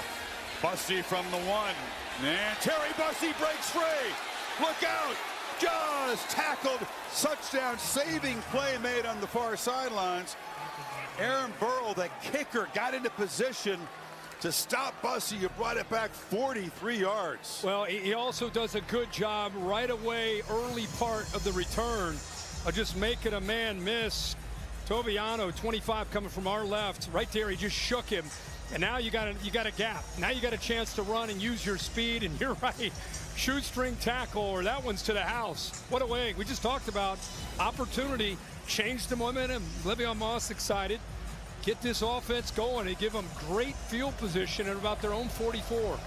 Special teams important tonight. LSU blocking the punt for his safety. He's got a hand at a PAT, which then doinked off the upright. And now this return. Two-back look. Owens and Morrow. And Reed takes off. Marcel Reed weaving his way into the LSU secondary. Picks up 14. Well, we'll go back just to show, just in case you're tuning into this game. Marcel Reed up 14-9. Have some miscues. Threw an interception. Now you got a blocked punt. There's the pick on 3rd and 3 from the 3-yard line. A penalty. That's after they got off the field potentially on a 3rd and 18. And then there's the tip ball where Perkins ends up coming up with the interception. But they're off to a good start here, Chris. Getting that two-back look. And again, they don't hand it off. Reed rolls the pocket and has to throw it on the ground. There was nobody open. Morrow was covered well in the flat. That's a coverage sack. Really, really effective that time. It's a tough group of receivers to be able to match up with, but they did. Safety sitting in the middle, kind of leveraging the crossing route, nowhere to go with the ball. And then they do a good job not letting him escape with his athletic ability and speed. That time, doing a much better job of mirroring him to not give him that option to take off and go.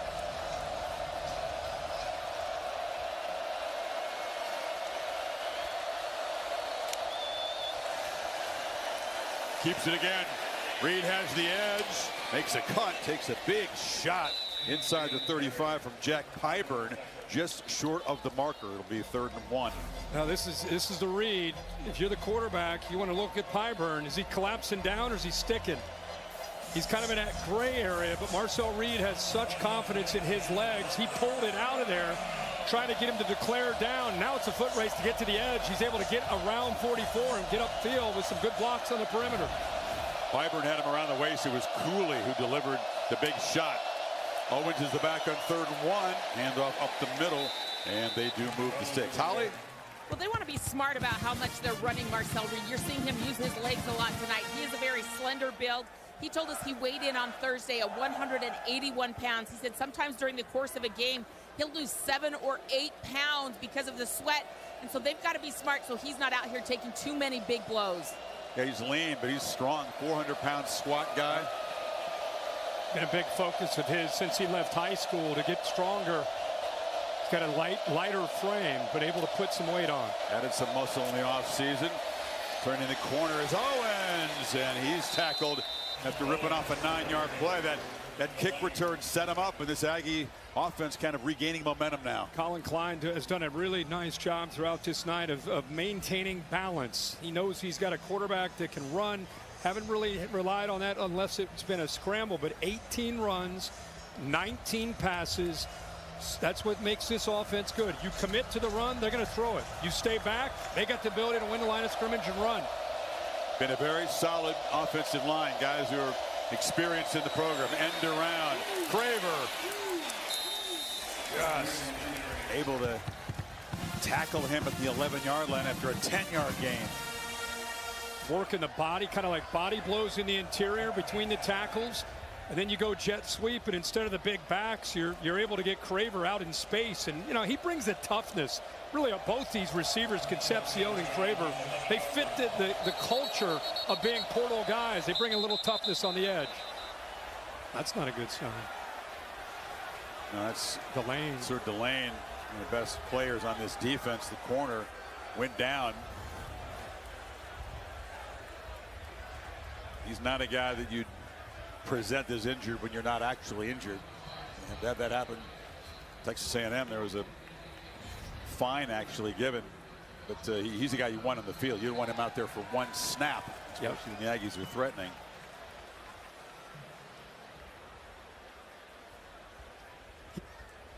I'm going to get him up, and because I think he got his bell rung. I mean, he was involved where Craver was trying to run the football, where the contact was right there, finishing on it, and then his head, you can see it hits the surface.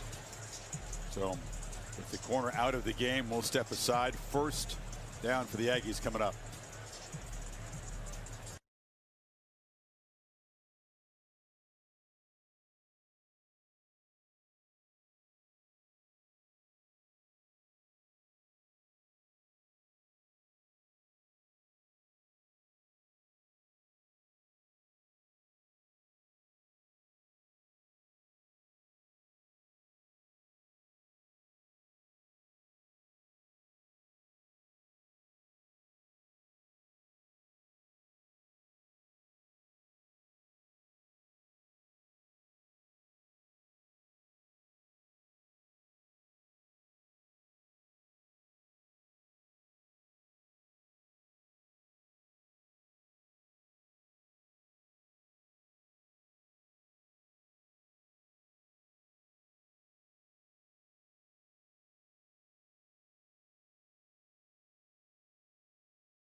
Delane made the tackle on Craver. Watch number 4. His head hits the ground very hard. All his momentum right into the ground. Couldn't get his hands down to protect. He got up, Kirk, and tried to walk around. He knew something was wrong. Yeah, right away. He starts to kind of, you can see him blinking.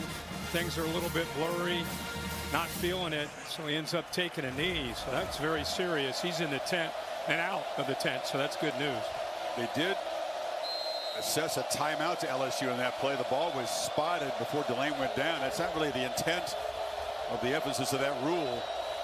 Delane's health, the obvious concern, as Amari Daniels is in the backfield on this first down play, but it's an end around again. They try it to Craver. This time coming around the corner. Big collision. Knocked out short of the pylon by A.J. Halsey. That was a foot race with the corner, P.J. Woodland, who ran with him in man coverage on that jet sweep. sees its man. He knows he's got a chance. He is fleet-footed. Gets some good blocks, man, downfield, but eventually gets pushed out of bounds by Halsey. But we've seen here these last 2 or 3 plays, Colin Klein wants to get the ball out on the perimeter, make those DBs have to tackle. Like he'd love to punch it in here. Remember, there was the interception in the end zone after the Aggies were set up in a similar situation in that second quarter. Jakeem Jackson in up the top there. On the edge, no play. There's a whistle before the snap. Bethel Roman ended up with the ball, but the whistle had blown before the pass was thrown, and it's a false start. Offense, number 78. 5-yard penalty. No foregone conclusions down here, are there? It's Crownover who makes this mistake. Another mistake for Texas A&M. We just talked about the young corner coming in. They go trips and look at a couple defenders. They jump here. Miscommunication, wide open target there. So LSU catches a break. 2nd and 6. The first down markers at the 1. Run all the way. And Reed's going to be knocked down at the 5 by Halsey, who's making play after play for this defense. Not fooled at all by emptying out the backfield, had the tight ends. You got 6 blockers, but LSU eyes on Marcel Reed, the threat of the quarterback draw. They were ready for it. 9th play of this drive. Settle for a chip shot, or can they punch it in and take the lead? Well, if you want to win in here, you got to finish these red zone opportunities with touchdowns. From the pocket, Reed scrambling and scoring. 2nd rushing touchdown for the Aggie quarterback. A&M back on top. That's heaven, man.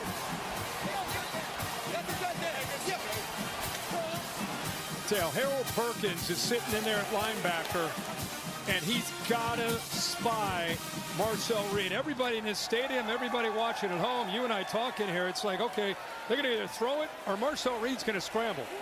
And you better be ready for him when he does take off the scramble. And they were not.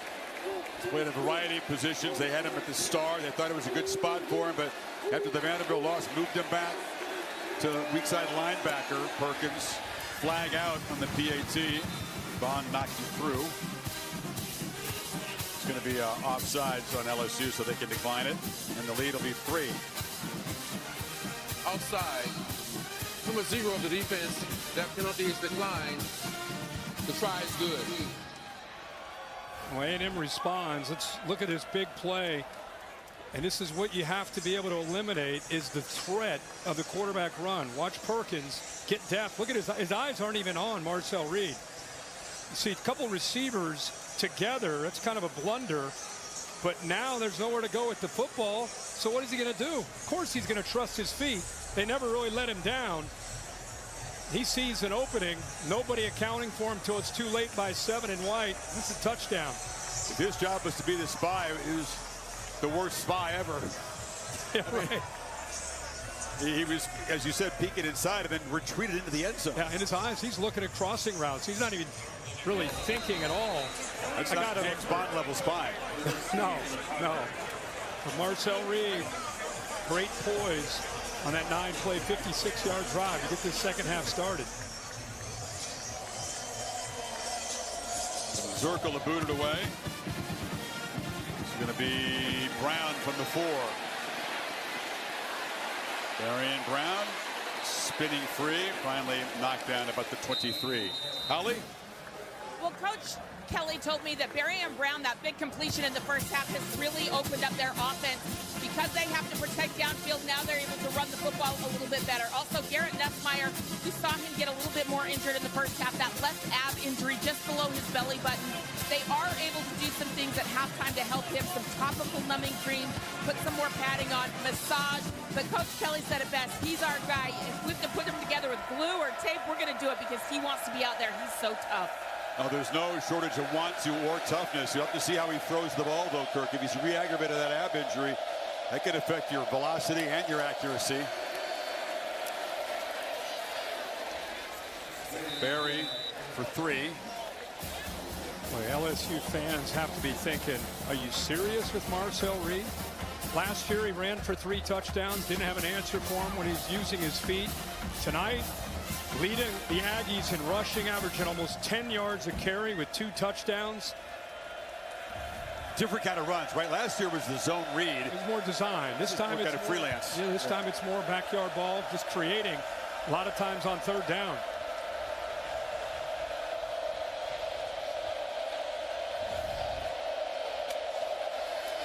From the pocket, Nussmeier on 2nd down. Long throw to the sideline. It's going to be broken up by Des Ricks, who stepped in front of Brown that time. 3rd and 7 now.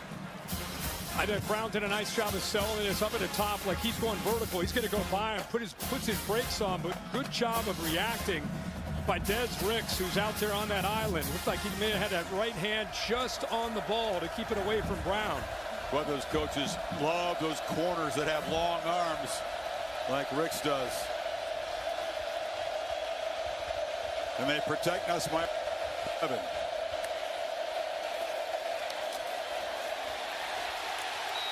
And he's going to be brought down at the line once again. That pass rush, that's DJ Hicks this time, and it's 4th down. There are a lot of great defensive minds out there, but Mike Elko, I think, is as good as there is on 3rd down in college football. Walks everybody up like you see. Now it's a matter of just dropping. They're rushing 4.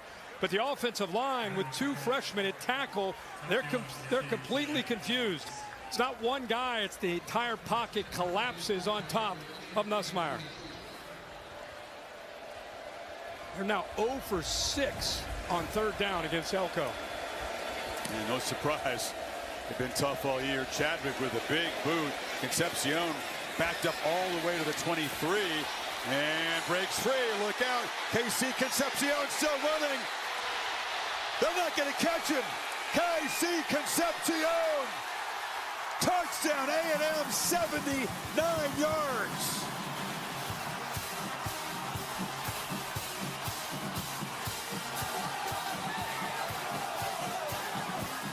The return game, a huge part for A&M here in the 3rd quarter. Wow. You know how gifted he is. Transfer from North Carolina State. Marcel Reed knows. Big smile on his face. He's a receiver, but he really his entire career in Raleigh and now in what he's doing at College Station. He's a running back that plays wide receiver with that kind of skill set. So both teams have made huge plays on special teams, but that's the biggest special teams play tonight. And A&M, a couple of touchdowns here in the first part of the 3rd quarter to go up by 10. Well, you mentioned a big return to get the 2nd half started on the kickoff. That's just making a guy miss. That's not great blocks. Now you got some blocks, and now the instincts just take over. He's so gifted and so natural. A&M has come out with a different attitude here in this 2nd half.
Here's who's bringing the heat.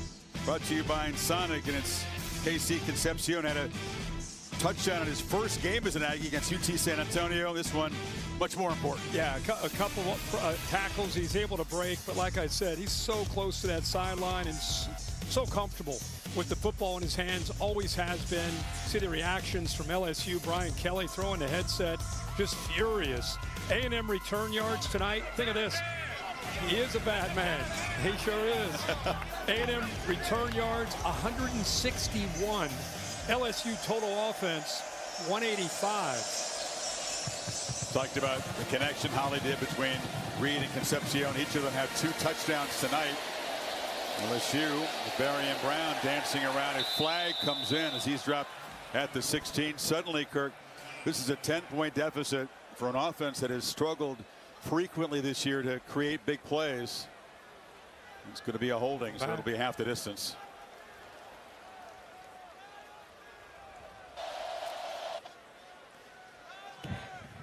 During the return, holding, 46 receiving team. Just half the distance to the goal. First down. And just like last year, LSU had the lead at the break, and then A&M dramatically and drastically turning things around in the third quarter with a couple of touchdowns.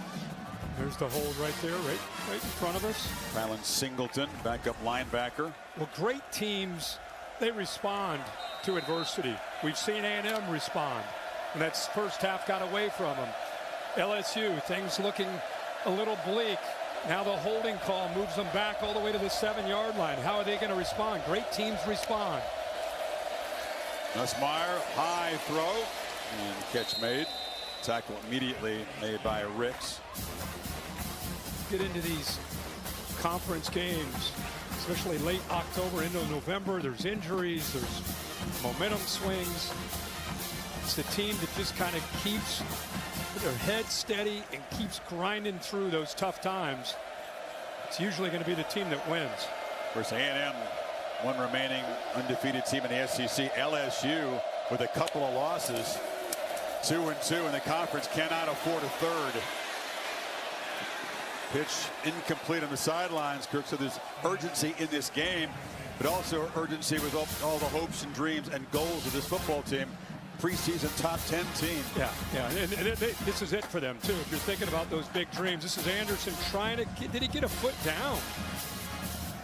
It's at least worth a look. He completed the process of the catch. Watch this, Chris. Did the right foot stay down? Whoa! I hope they take a look at that. Control right there. He's got 2 hands on it. The foot is on the ground. Surprised they're not going to buzz down. LSU in no hurry to run a play, giving the replay booth time. Not going to buzz it. Those 3rd and 4 here. Quickly on the edge. Anderson spins free. Fights hard. It's going to be tricky to spot. And they're moving the sticks. That's their first down. That's their first conversion on 3rd down the entire night. Knew that would be a big matchup. There's the line to gain, the progressive pylon cam, kind of nonchalantly there on the boundary, but they gave him the yards for the first down, so they finally convert. Had to have that, at least to get the drive going here. Xavier Thomas in motion. They hand it to him. It's a little wrinkle as he looked like he was going to be headed behind the quarterback to the far side. Stop. Albert Regis wasn't fooled. This defensive line, they have depth. They are able to get upfield here, kind of set the edge. Inside there, Chris mentioned Albert Regis kind of blows it up from the inside. And then Howell, who's having a great year, his 2nd year with the Aggies, and a great night, sets that edge. Boy, Howell is a player off the edge, 9. Green comes in motion. Barry is the back on the 2nd and 10. Fake it to him. Nussmeier steps up, flips it far side over the head of Aaron Anderson, who is tightly covered by Chappelle, but had to be a perfect throw that time. Yeah, he tried to go up and over against man coverage, put a little touch on it. It's tough to do to a shorter receiver at 5'8". Look on your far left, there's Howell. Again, we knew that these young freshmen, a true freshman on the left and Kern, and a redshirt freshman on the right, and Davis would need help. And when they're on islands, boy, they got their hands full against Howell and company. Can they go back-to-back on third down after not making one all night? This time they need 10. That's 6 guys walked up, bringing a 7th. Pressure comes. Had to hurry to throw, and the catch is made along the near sidelines. Good grab there by Xavier Thomas, but he's short on 4th down. Kelly doesn't want to punt it away. They need 2. Down 10 midway through. They're going to punt it. Here comes the punt. Look at his throw. I thought that was going to be an incompletion. Great catch. Terrific throw, but is short. What do you think? You know what the fans think? They're booing the punter coming out. I mean, it's not 4th and a half a yard or a yard. It's still a 10-point game, 3rd quarter. If you go for it, you don't make it, and everybody's ready to fire you. I mean, you can't go for that here. Don't mention fire around here. And I'm not talking about flames. A lot of fans have used that word. And ball will roll dead. There's a flag down on the far side of the field. Good long punt that rolled dead at the 21. Now we'll check the marker.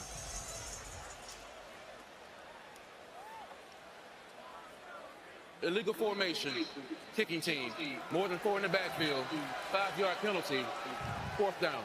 May want to make him kick it again after that big bounce. And they've got about 15 yards on that bounce. And again, that's a unforced error. Just a guy that's not lined up on the line of scrimmage. So you get an illegal formation. Think about the night that Brian Kelly and his special teams, what they dealt with. They did block a punt for a safety, but it's been some tough moments for the special teams. Missed extra point. Big kickoff return to start this half. And Bussy set him up.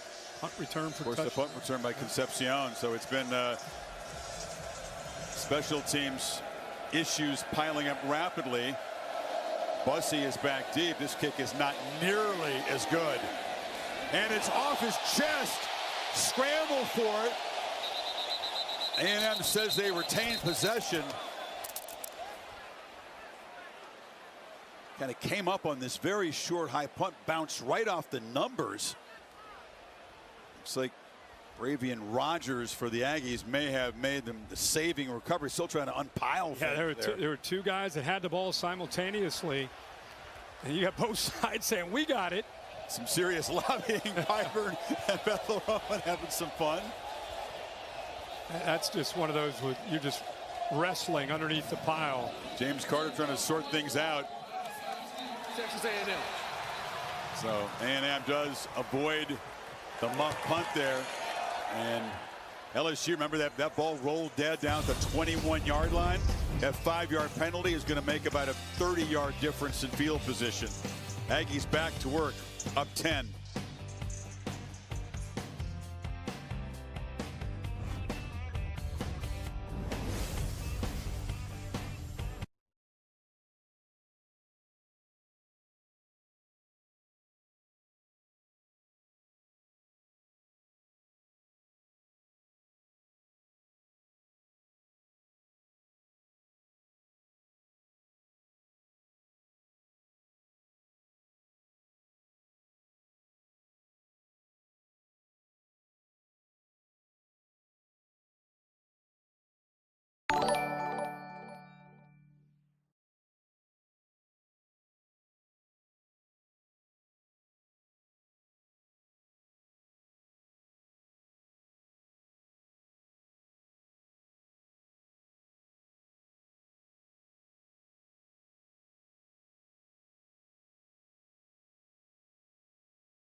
You know, the normally rowdy LSU student section, always contenders for the Taco Bell Live Más Student Section of the Year contest. So a little gloomy right now.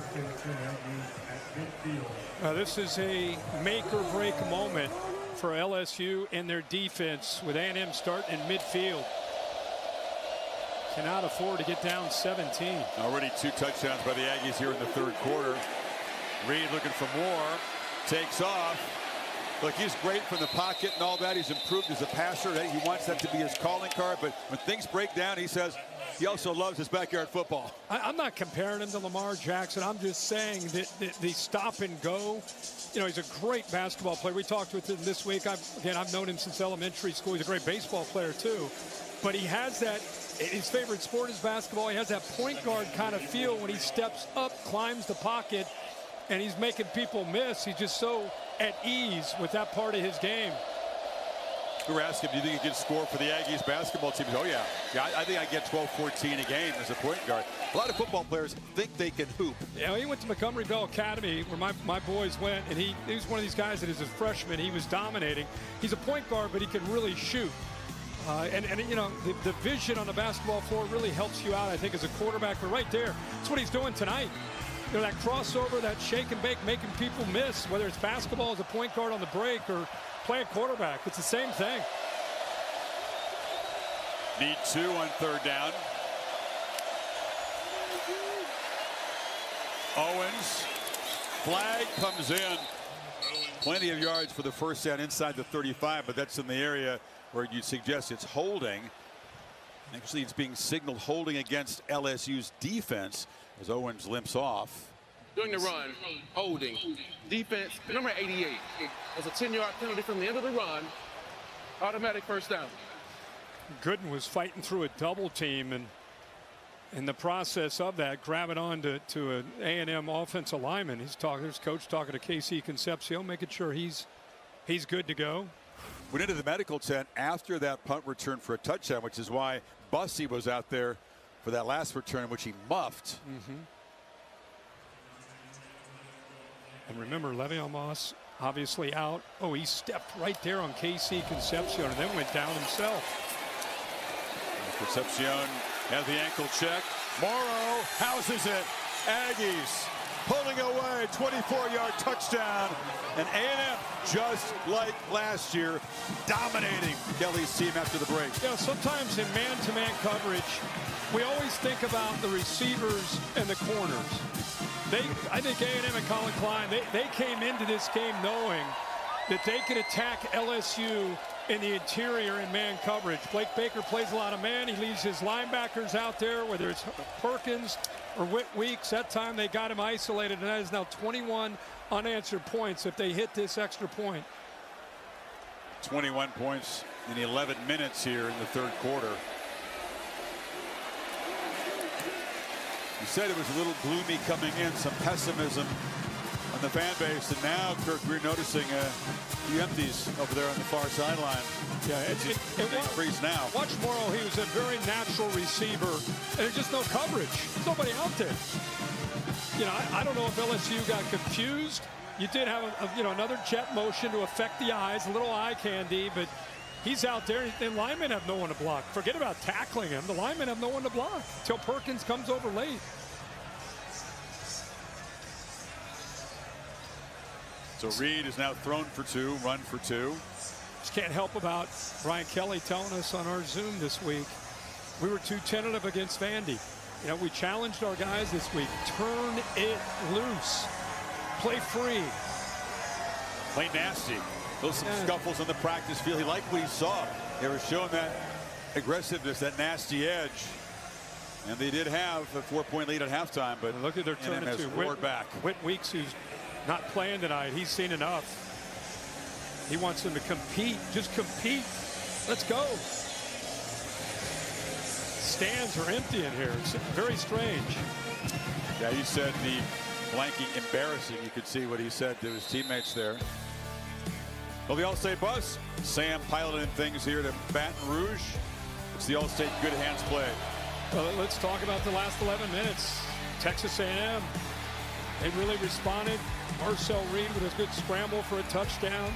Casey Concepcion to the house, breaking a few tackles, a little sidearm fling on a string, a bust by LSU, and A&M is taking complete control of this football game. 31 points in the second half last year, 21 so far. We're still 4 minutes in the third quarter. Serious urgency. Quick pitch in the perimeter to Berrien Brown. A&M will give him that stuff at this point. Oh, yeah. Keep everything in front. You don't want to give up any explosives. But I'm still just in shock that LSU's defense, 5 plays tonight of 20 yards or more they've allowed for a couple touchdowns. You throw in the big punt return for touchdowns. A lot of explosives. If you're an A&M fan, you got to love to see this from this offense and your special teams. Nobody got more than 24 points in the first 6 games of the year. Vanderbilt put 31 on them last week. The Aggies now at 35 and counting. The LSU defense had kept this team in every game, even when the offense was struggling. But as you said, Kelly trying to change things up tonight has not produced instant results. Not at all. Now they're at another 3rd and long. Averaging about over 10 yards every 3rd down, and they're 1 of 8 against Mike Elko, who's one of the best at dialing up and creating confusion for an offensive line in pass pro.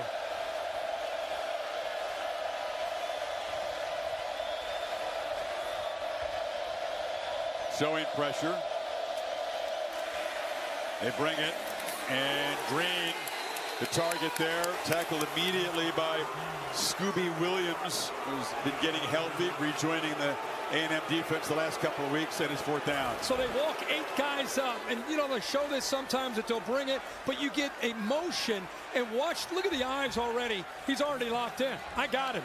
No miscues, no mistakes, so it's complex, and it's a lot for an offensive line and a quarterback to deal with, and yet look at the execution on the other side by Texas A&M and their defense. Good job of finishing and good awareness by Scooby Williams, the backer.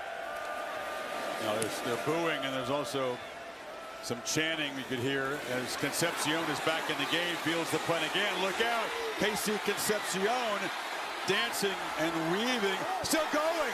They couldn't bring him down, runs out of tackles, and is going to be stopped inside the LSU 35. That will only increase the volume level of these boos. I think the most impressive thing I'm watching with Texas A&M, they got a good lead, 35-18. This is more about A&M for me than LSU. They have their foot on the gas. They aren't even thinking of being conservative with the lead. They got guys that, you hear that term dogs? That's what these guys have, led by Marcel Reed, Casey Concepcion, a veteran defense now in their 2nd year in this system of Mike Elko, and a frustrated Brian Kelly. But I got news for LSU. A&M is not looking to slow down. It was a line drive punt that Kelly was talking about. The hang time just 3.5 seconds. Concepcion continues the theme here. A&M's return game. Hey, it's been a massive story after halftime. I'd go play action and take a shot. You got LSU right now on the ropes, mentally not sharp. I'd take a shot here. Quarterback keeper. Reed dangerous anytime he's got the ball in his hands. Halsey knocks him down. See, he's frustrated here. It's the punter, Chadwick. Yeah, talking about the line drop, not getting up in the air.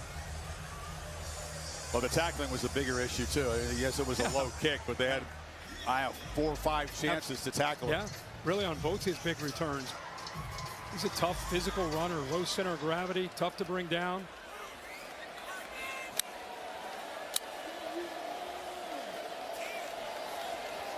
Using the play clock now. And zips it across the middle. Pass was behind Craver that time. Made a nice catch. Picked up 5 yards for a first down.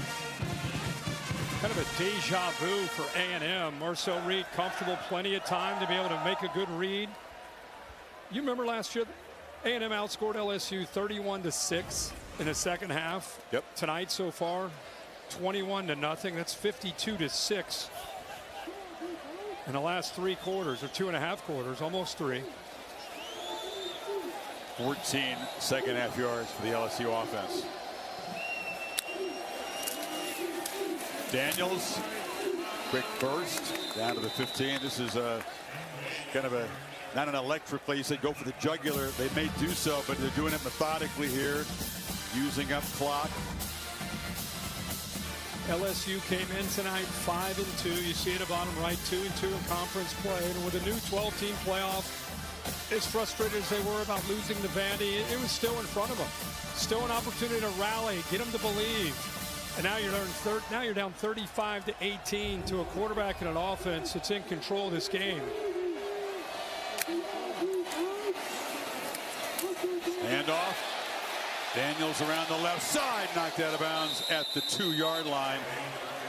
DJ Pickett knocked him out after a 13-yard gain. This seems inevitable that A&M's going to punch it in and turn the lights out here. No doubt. Halsey, who's a great player, is coming down from this spot at safety, but again, just not at the spot, not setting the edge. And that's your best player, your best tackler, leading tackler, who's coming down with that job. He kind of got his eyes and his nose inside and opened up that outside lane for Daniels to make a run, get the corner. Complete dominance in the third quarter, which began with that second half kickoff return.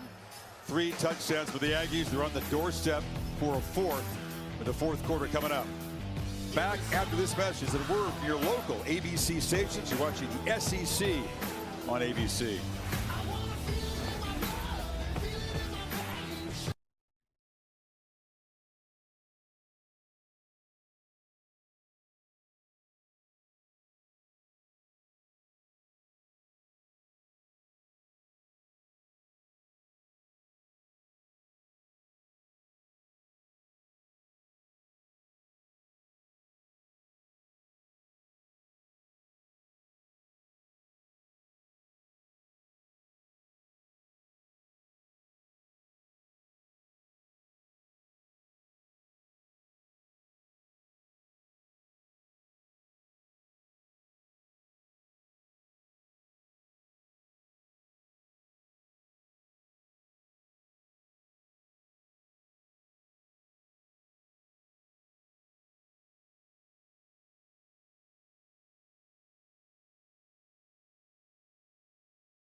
Welcome back to the fourth quarter here in Baton Rouge, the SEC on ABC.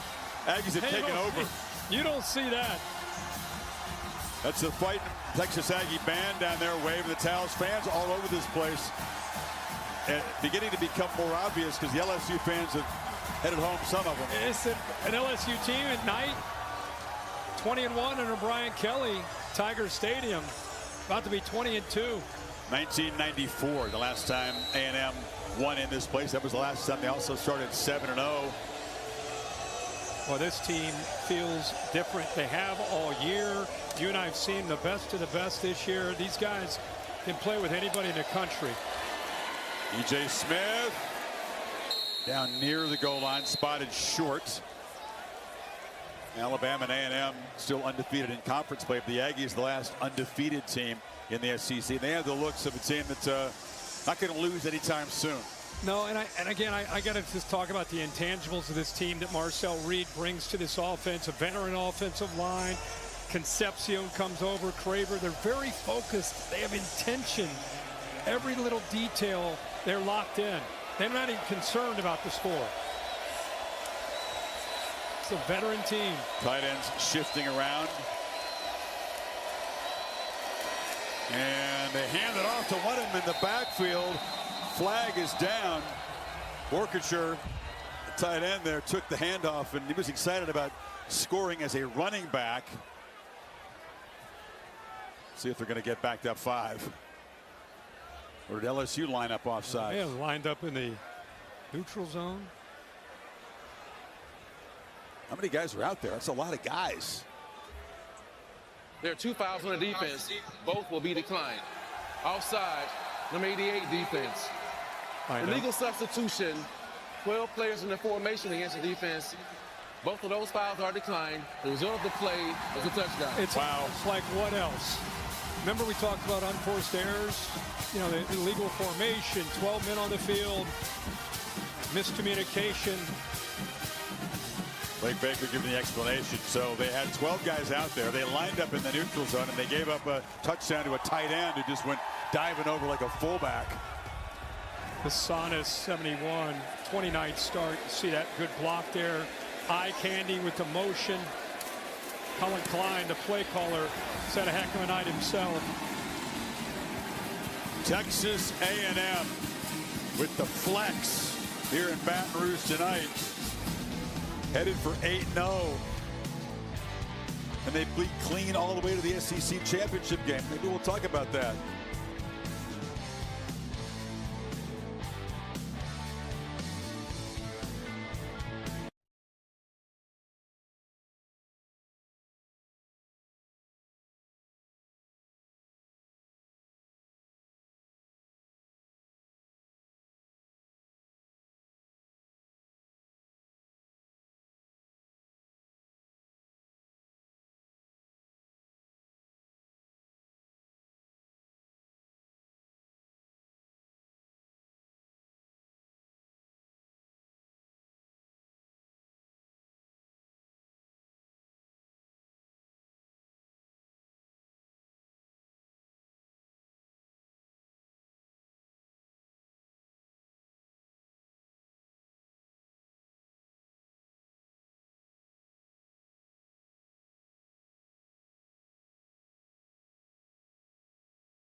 College Station East here, perhaps in Baton Rouge.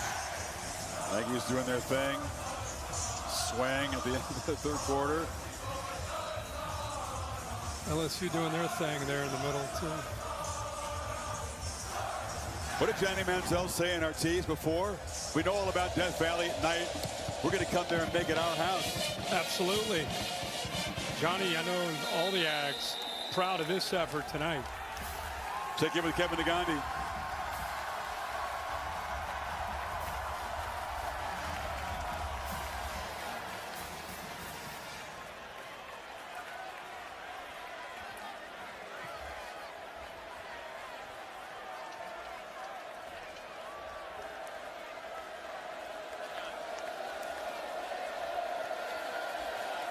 Well, it was kind of gloomy earlier. Now it's the ornery, I would say, was what the fan attitude is here in Baton Rouge. Celebratory if you're an Aggie.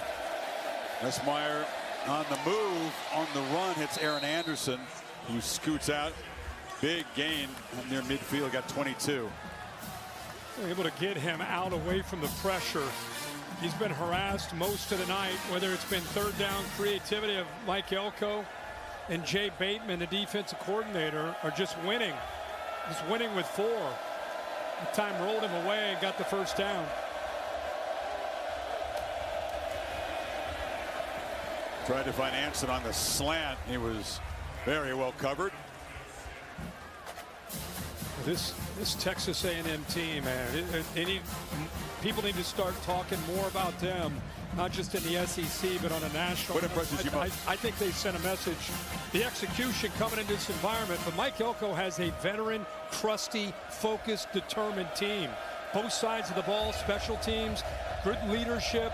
These guys show up. It's all business. They're as good as anybody, in my opinion, the way they're playing right now, that there is in the country. Nussmeier, he's going to be sacked all the way back at the 30. That's Ryland Kennedy, who backs up Howell, joining the party, and slow to get up. 16-yard loss. And actually pressure from both sides. He's going up against a tight end. This is a tough ask, right? Bauer Sharp trying to block a defensive end. Both the defensive ends get home, but it's Kennedy that comes up with that big sack. Remember, they didn't blitz there. They rushed 4. Hayes on one side, Kennedy on the other. That shows you the depth they have. That's their 3rd and 4th defensive end. Getting after it. 3rd and 26. Good luck. Nussmeier from the pocket, too high. And he's knocked down again after the throw. Absolute mismatch in this second half at the line of scrimmage. He's been knocked around a lot this year. He's played through numerous injuries, still bothering him tonight. And that emotional release and tears with the towel over his head after the loss last week, but still came back, bouncing around, feeling like everything was still in front of him if they could get the W tonight. And it's turned into a nightmare in the second half. 4 punts, 3 and outs forced by this A&M defense in the 3rd quarter and now early in the 4th.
Saturday Night Football is presented by Capital One.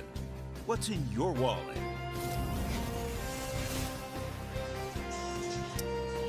Quarterback comparison brought to you by Dr. Pepper. Marcel Reed, the first 100-yard rushing game of his career, 11 for 102 and a couple of touchdowns. Had that 41-yard run early.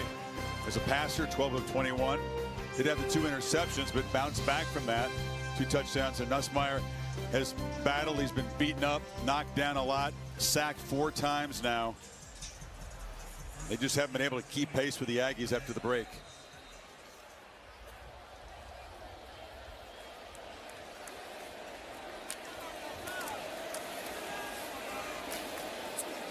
Smith, the short gain.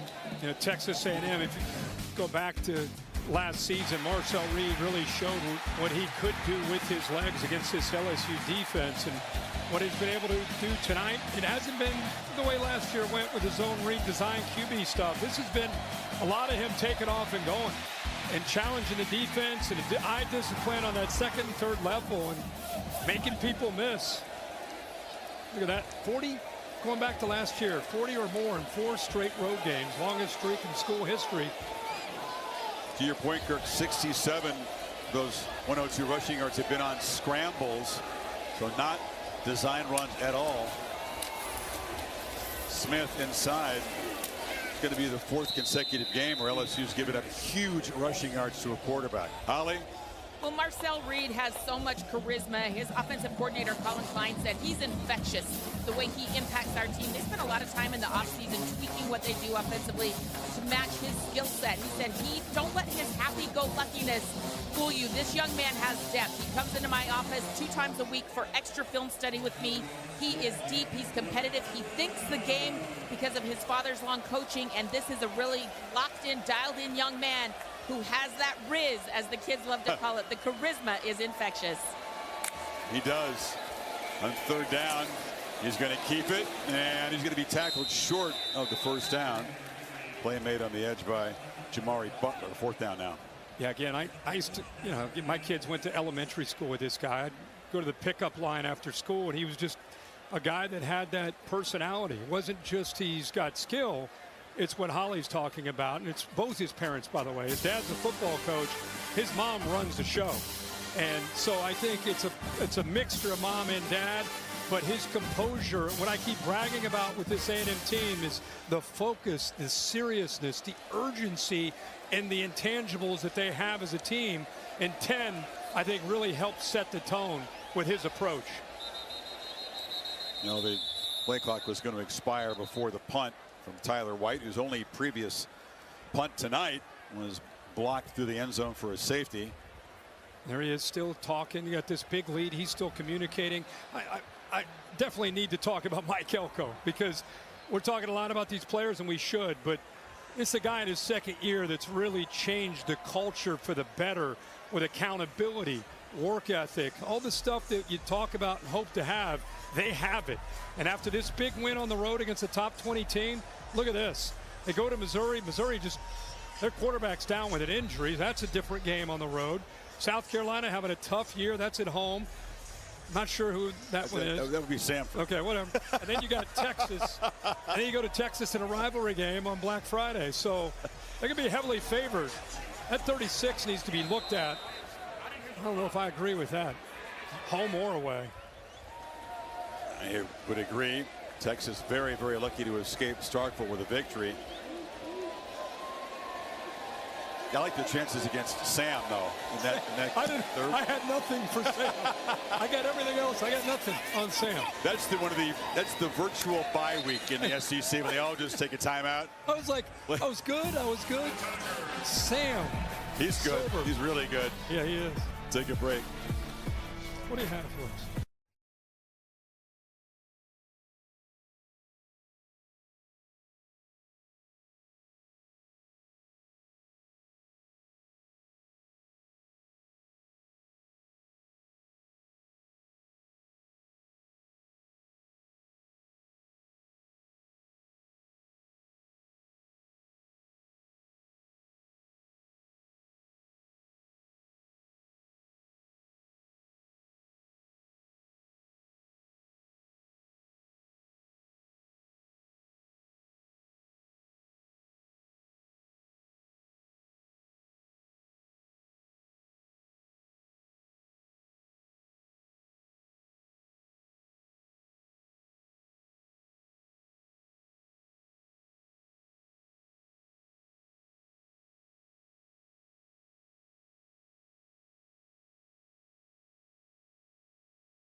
Capital One cardholders can redeem their credit card rewards for tickets to exclusive events and experiences on Capital One Entertainment. Scan the code to learn more.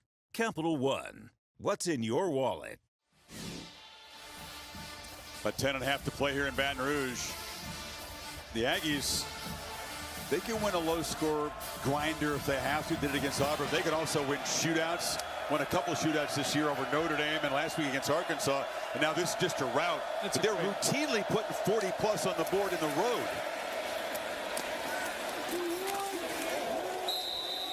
These guys, man, they 42-18, it's 0-0 to this defense, to this entire team. It's a great point about how they can go either way. If it's a game that wants to go tempo and they got to score 40, they can go that way. If it needs to be a low-scoring field position game, they got the defense and special teams to play in that style too. No face mask called and tackled by Scooby Williams that time. 2nd and 9.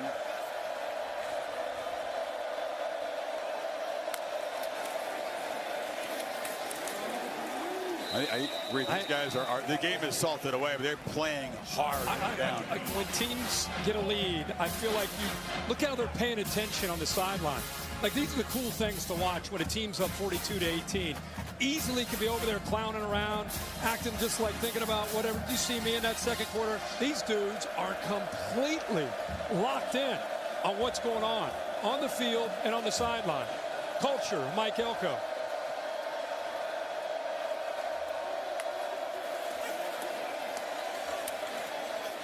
Pass underneath. Brought by Johnson.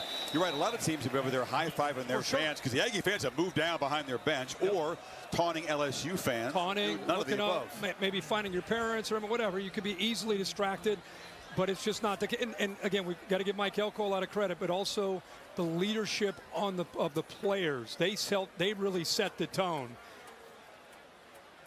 Macarius Kern, we talked about the true freshman stepping in to make the start at tackle.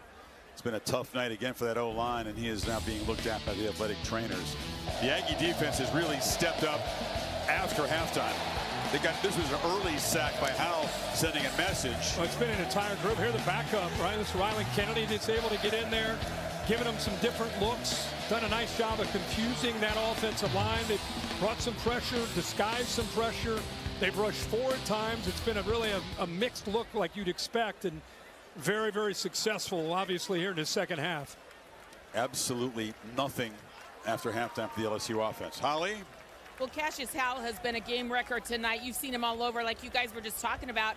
Wanted to talk about his development. He came in from Bowling Green as a transfer, but he has gotten better. He has increased his top speed by 17%. His vertical jump has increased by 7 inches. His bench press by 50 pounds. The squat has gone up as well. Every aspect of his game, from speed, get off, what he knows about the IQ part of the game, this young man has improved exponentially, and it's showing up on the play. That's a great point, Holly. You can find, he came from Bowling Green. The MAC has produced some guys who maybe out of high school were underappreciated, but they've really developed in their stop in the MAC, and then when they make the bounce in the portal to a higher profile program is really elite pass rushers. Oh, man. And, he's known really for his power, not so much his twitch, but we've seen plenty of twitch tonight against these freshman tackles. LSU going for it on 4th and 4. Nussmeier makes the long throw. Green makes the catch, but he's going to be stopped short. Des Ricks came up, hit him immediately, and the Aggies will take over on downs. Chris, you're going to love this. A little bit of kind of a switch release, and watch the communication with the 2 defensive backs. Just you take him, I'll take the outside, you go with the inside. Good job of adjusting and communicating and then finishing the play by Des Ricks. Look at that. They switch on the fly. That is a hard thing to do in college football, to be able to make sure that you're on the same page in a blink of an eye. They clearly were. It's something they rep all week, and it pays off from there on that 4th down. Ricks has had to bounce back. He had that penalty, that dead ball personal foul, which prolonged that LSU drive. Then he got beat for a touchdown, but he has stayed in the game. The starters, by the way, were still on the field largely for the A&M defense. Reed still out there. And still running. I don't know if you'd want to have Marcel Reed taking hits at this point in the game. Does pick up 4. Now she'll present the rankings too. Ohio State off. Indiana with another. Again, they just show up. Another team that just kind of shows up and executes and takes care of business. Bama had a scare, but they were able to pull one out.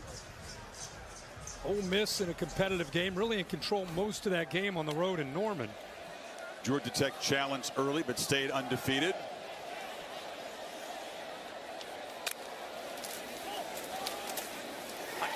Chris, I don't know how good LSU is. I mean, it's easy to look at this and say, oh, they had the lead, by the way. They had the lead in the first half. And it's easy to look at this score now and say, oh, this isn't a good football team. A&M took this game over. I think A&M really sent a message to the nation tonight that number 3 ranking is very, very deserving with the way they played all year. And that continues tonight here in Baton Rouge. I agree. The win at Notre Dame was certainly a statement victory. This feels different, doesn't it? That was just getting it done, showing maturity on the road. This is just comprehensive. Very, very tough-minded team. Absolutely. You know, we 15. Chris, in an era of portal and NIL, it's tough to get everybody to buy in and care and compete together regardless of what the score is. We saw Ohio State do that last year after they lost to Michigan, got on that 4-game run. 2 years ago, we saw a veteran Michigan team stick together through some very difficult circumstances off the field. This A&M team has that kind of vibe about them, that maturity and that focus that it takes to make a run throughout an entire season into the postseason. You know, the motto has been finish. They didn't like the way the season finished last year. Remember, they were playing for a bid in the SEC championship game. They had the Longhorns at home, and the renewal of that old rivalry did not get the job done. Didn't like the way that it finished. This is a bunch that is not going to let up at all. You saw the All-State playoff predictor. That's Besantis, by the way, the left guard is down. 94% chances of virtual lock. That means that for them not to make it, they're going to have to stumble a couple of times as big favorites. Think about their schedule and who they have left. I mean, we showed it to you earlier. I mean, they got winnable games remaining. Get a bye, and then Missouri. Again, Missouri's quarterback looks like out. He's out. South Carolina, your Samford team, and then at Texas. We keep talking about who's going to Atlanta. You have all these teams. Who's going to get to Atlanta? Hard to really look at Texas A&M and think that they're not going to be one of those teams in Atlanta. It's almost who's going to be playing Texas A&M in Atlanta is maybe the new question. Alabama rallied at South Carolina. They're still undefeated in the SEC. The Aggies would join them at 5-0 atop the conference. They'd certainly be the two teams in co-pole position for that. Bama, since their loss to Florida State early, like you're saying, they continue to get better and better with Ty Simpson. Cut back, spinning and scoring. Jamarian Morrow joins the party with a touchdown for a true freshman. I mean, you got 5 backs when Moss is healthy. Kind of an embarrassment of riches, and every single guy, when he gets a chance, he's competing for carries. All of these guys, when Moss is there, Owens, Daniels, Morrow, who you just saw, E.J. Smith, Holly Rowe right there in the middle of it, enjoying that. That's it. Trooper Taylor said, I told you. Well, I told you, Holly. It's going to be 35 points in the second half after the PAT to follow the 31 points a year ago. Morrow, Reed, and Concepcion, 2 touchdowns each tonight. He just kind of walked in. Yeah, this is a beaten down LSU defense. Game's gotten away from them. Tackling's not been real good here lately. And there's Marcel Reed, by the way, caught up. Can certainly celebrate the Aggies. The night belongs to them, but this guy and this LSU team is another part of the story. Yep. Because Les Miles once said, Death Valley is where opponents' dreams come to die. That's been true over the years. LSU's dreams died here tonight, though, the home team with their third loss. And Chris, think about what could have been when this season started. We had them week 1. Yep. On the road, remember, it was a battle of the Death Valleys against Clemson. Nussmeier coming back, went into the portal, spent a lot of money, had some great players. They beat Clemson. Here we go. Now we go. It's the new year. And since then, they've lost to Ole Miss. Last week to Vandy. And tonight, getting blown out by Texas A&M at home on a Saturday night. And it's off to Tuscaloosa, by the way, next game. In the meantime, it's going to get loud and ugly around here with the narrative. Alabama really had to escape. They were down 8, scored, got a 2-point conversion, and then won it in overtime. You knew that one was going to be tricky after playing 4 straight ranked teams. This was basically an elimination game. Give Lane Kiffin and his team a lot of credit. The offense you know about with Trinidad Chambliss.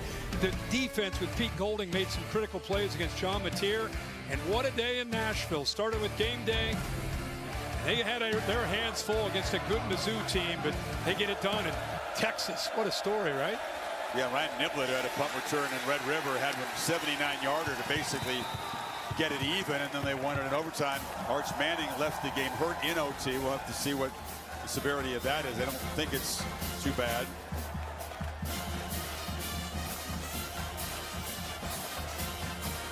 No, they made a tough night for Nussmeier. He will now exit. That's enough punishment. He'll be, again, frustrated by this result. You can see building on what's happened the last few weeks. Michael Van Buren, one time a Mississippi State starter, comes in there and finds Trey'Dez Green, who catches it in stride out near midfield. Well, that's right off the bench. Comes in for Garrett Nussmeier. Finds the big tight end at 6'7" in the seam. Gets it over top of the safety who came down, and that's right off the bench for Van Buren Jr. Bench all year. This is the second game that he's played. Through an absolute strike. And now gets welcomed to the game by that pass rush. They moved DJ Chester, who's could play center or guard. They move him out on the edge. It's been a long night for these whoever's lined up there to play tackle. Got 6th sack by the Aggies. There's Marco Jones getting around the edge. It's not one guy, right? I mean, you're seeing everybody get involved. There's Weeks trying to console his buddy.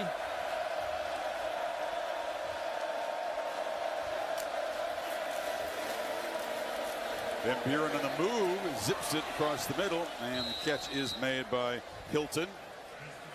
No, they obviously a very passionate fan base. When they're winning, les de la bon temps brûlé, let the good times roll on the bayou. When they're not, their passion turns to anger, frustration. They want to change everything, including the coach. Oh, and he signed a 10-year, $95 million contract in 21. And he's got a buyout for $53 million. So I don't. Is that even? I mean, besides the fans and the noise, is that even? It's not real, right? Well, the decider matters more than the talk show hosts and the blogs, but. You think it's going to get loud this week, right? It'll be loud, very loud. Louder. Buyouts have not necessarily been something that prevents teams from making a move. Brian Kelly had a bit of concern. I think he really believes that, that they've got a great recruiting class lined up. He believes that they'll sign.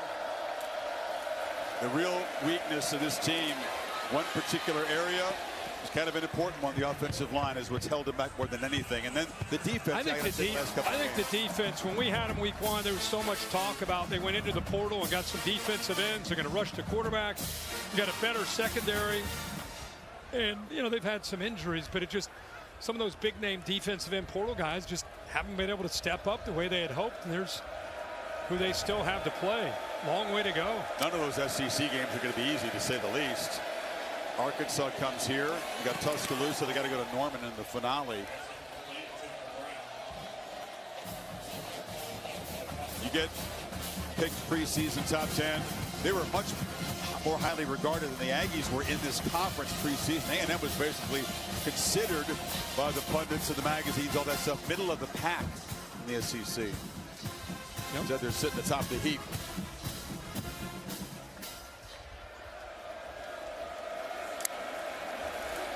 Van Buren pressured. And going to take a hit as he's run out of bounds. Nussmeier reminds me of the quarterback position. And I'm not saying NIL dollars, but this guy could have gone to the NFL. Decides to come back. Huge expectations. Everybody calling him QB1, the guy that's going to get drafted early. And things got sideways. He started to get nicked up, not able to live up to what he thought of himself and what the expectations were on the outside. And it's suffocating. It's taken the fun out of the game for him. You could see the anguish on his face, not just physically, but emotionally. It's been a lot of wear and tear on Garrett Nussmeier this year. No doubt. He is tough and resilient. Talked about his background, but the frustration has been building. It'll be another tough week for him, and nobody has higher expectations than him. Yep. And like you said, he's one tough guy. And when I say tough, I'm talking about the mental toughness that it takes to play the position. He's got that, and he's been through a ton of adversity last year and this year. There's an unsportsmanlike conduct penalty on Jordan Lockhart, shot on the sidelines on that last carry by Van Buren. Van Buren running for his life, this time to the far side, and scoots out of bounds near the 15. And the last time we came in here, I believe, was last year when Alabama. Jalen Milroe came in. And the reason I'm kind of having a flashback is I remember that game got away from LSU, and it looked a lot like this, like what we're looking at right now, which is just very, very unusual to see this stadium so empty in the fourth quarter of a game on a Saturday night. 2 minutes to go. Aggies putting the finishing touches on a huge road victory tonight.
No surprise there. Boy, Chris. BYU and Cincinnati, by the way, both still undefeated, leading the Big 12 conference. How about those Cincinnati Bearcats? What a year.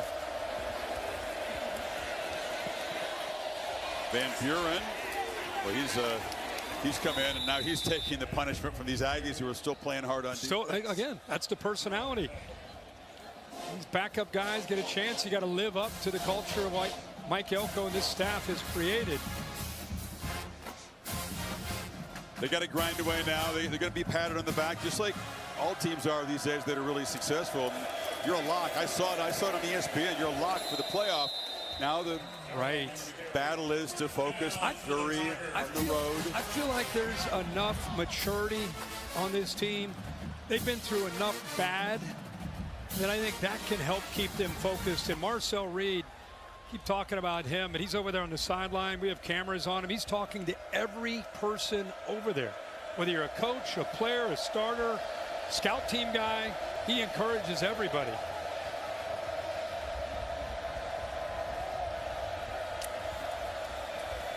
Van Buren steps away from the pressure, trying to direct traffic and get somebody open in the end zone, and throws it. And off the juggle, Kyle Parker comes up with it. Touchdown LSU. Kind of stopped the ball with his left hand. Then he got focused on his feet. It was just a matter of whether or not he had possession. You know, he's really had to come on this year with Aaron Anderson dealing with injury. There's the left hand. Now I watch his eyes go straight down. Let me make sure I'm in. Possessed the ball. Has it. Both feet down. And kept control of the ball.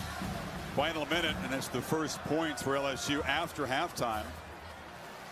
They outscored A&M 11-0. Remember, in that second quarter, they had that 4-point lead going to halftime, and immediately, big kick return to begin the third quarter turned the tide.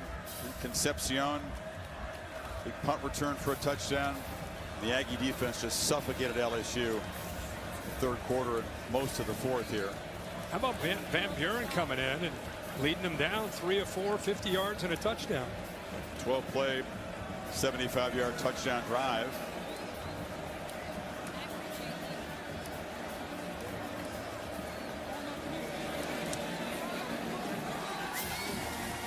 And I believe that 5 points tonight. Ramos may have broken the LSU career scoring record. Not that he's going to take a great deal of positive emotion out of that one. Hey, here's the last time the Aggies won this one.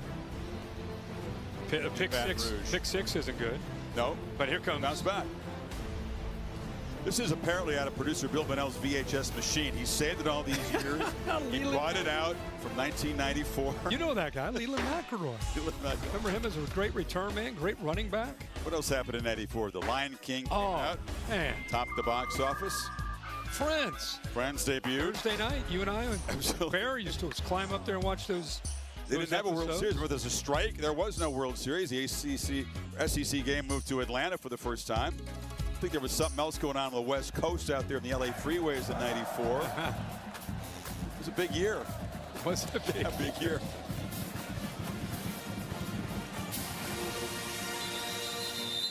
Let's take a peek at these SEC standings after this one. Yep. There's Bama, who you talked about.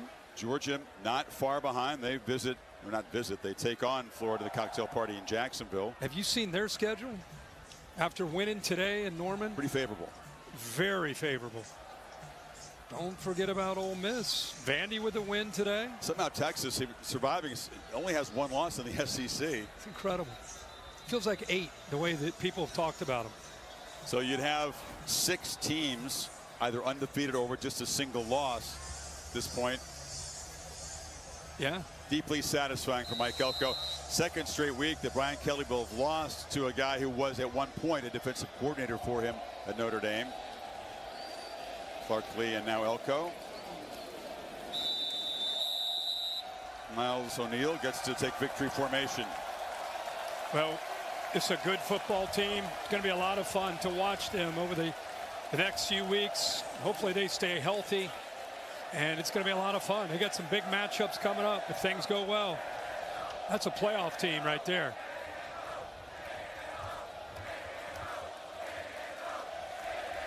Take it home is with the Aggies fans who now at this point outnumber LSU fans, if you can believe that.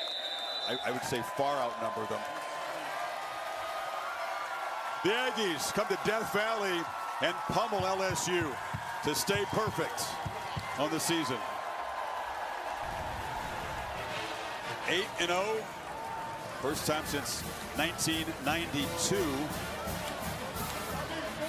And they've got their sights set on 12-0. They've never made the SEC championship game since joining the league. Big 12 titles were not easy to come by either in their previous conference.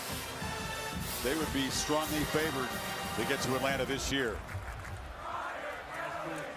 Well, two of the heroes for the Aggies tonight, Marcel Reed, KC Concepcion, are with Holly.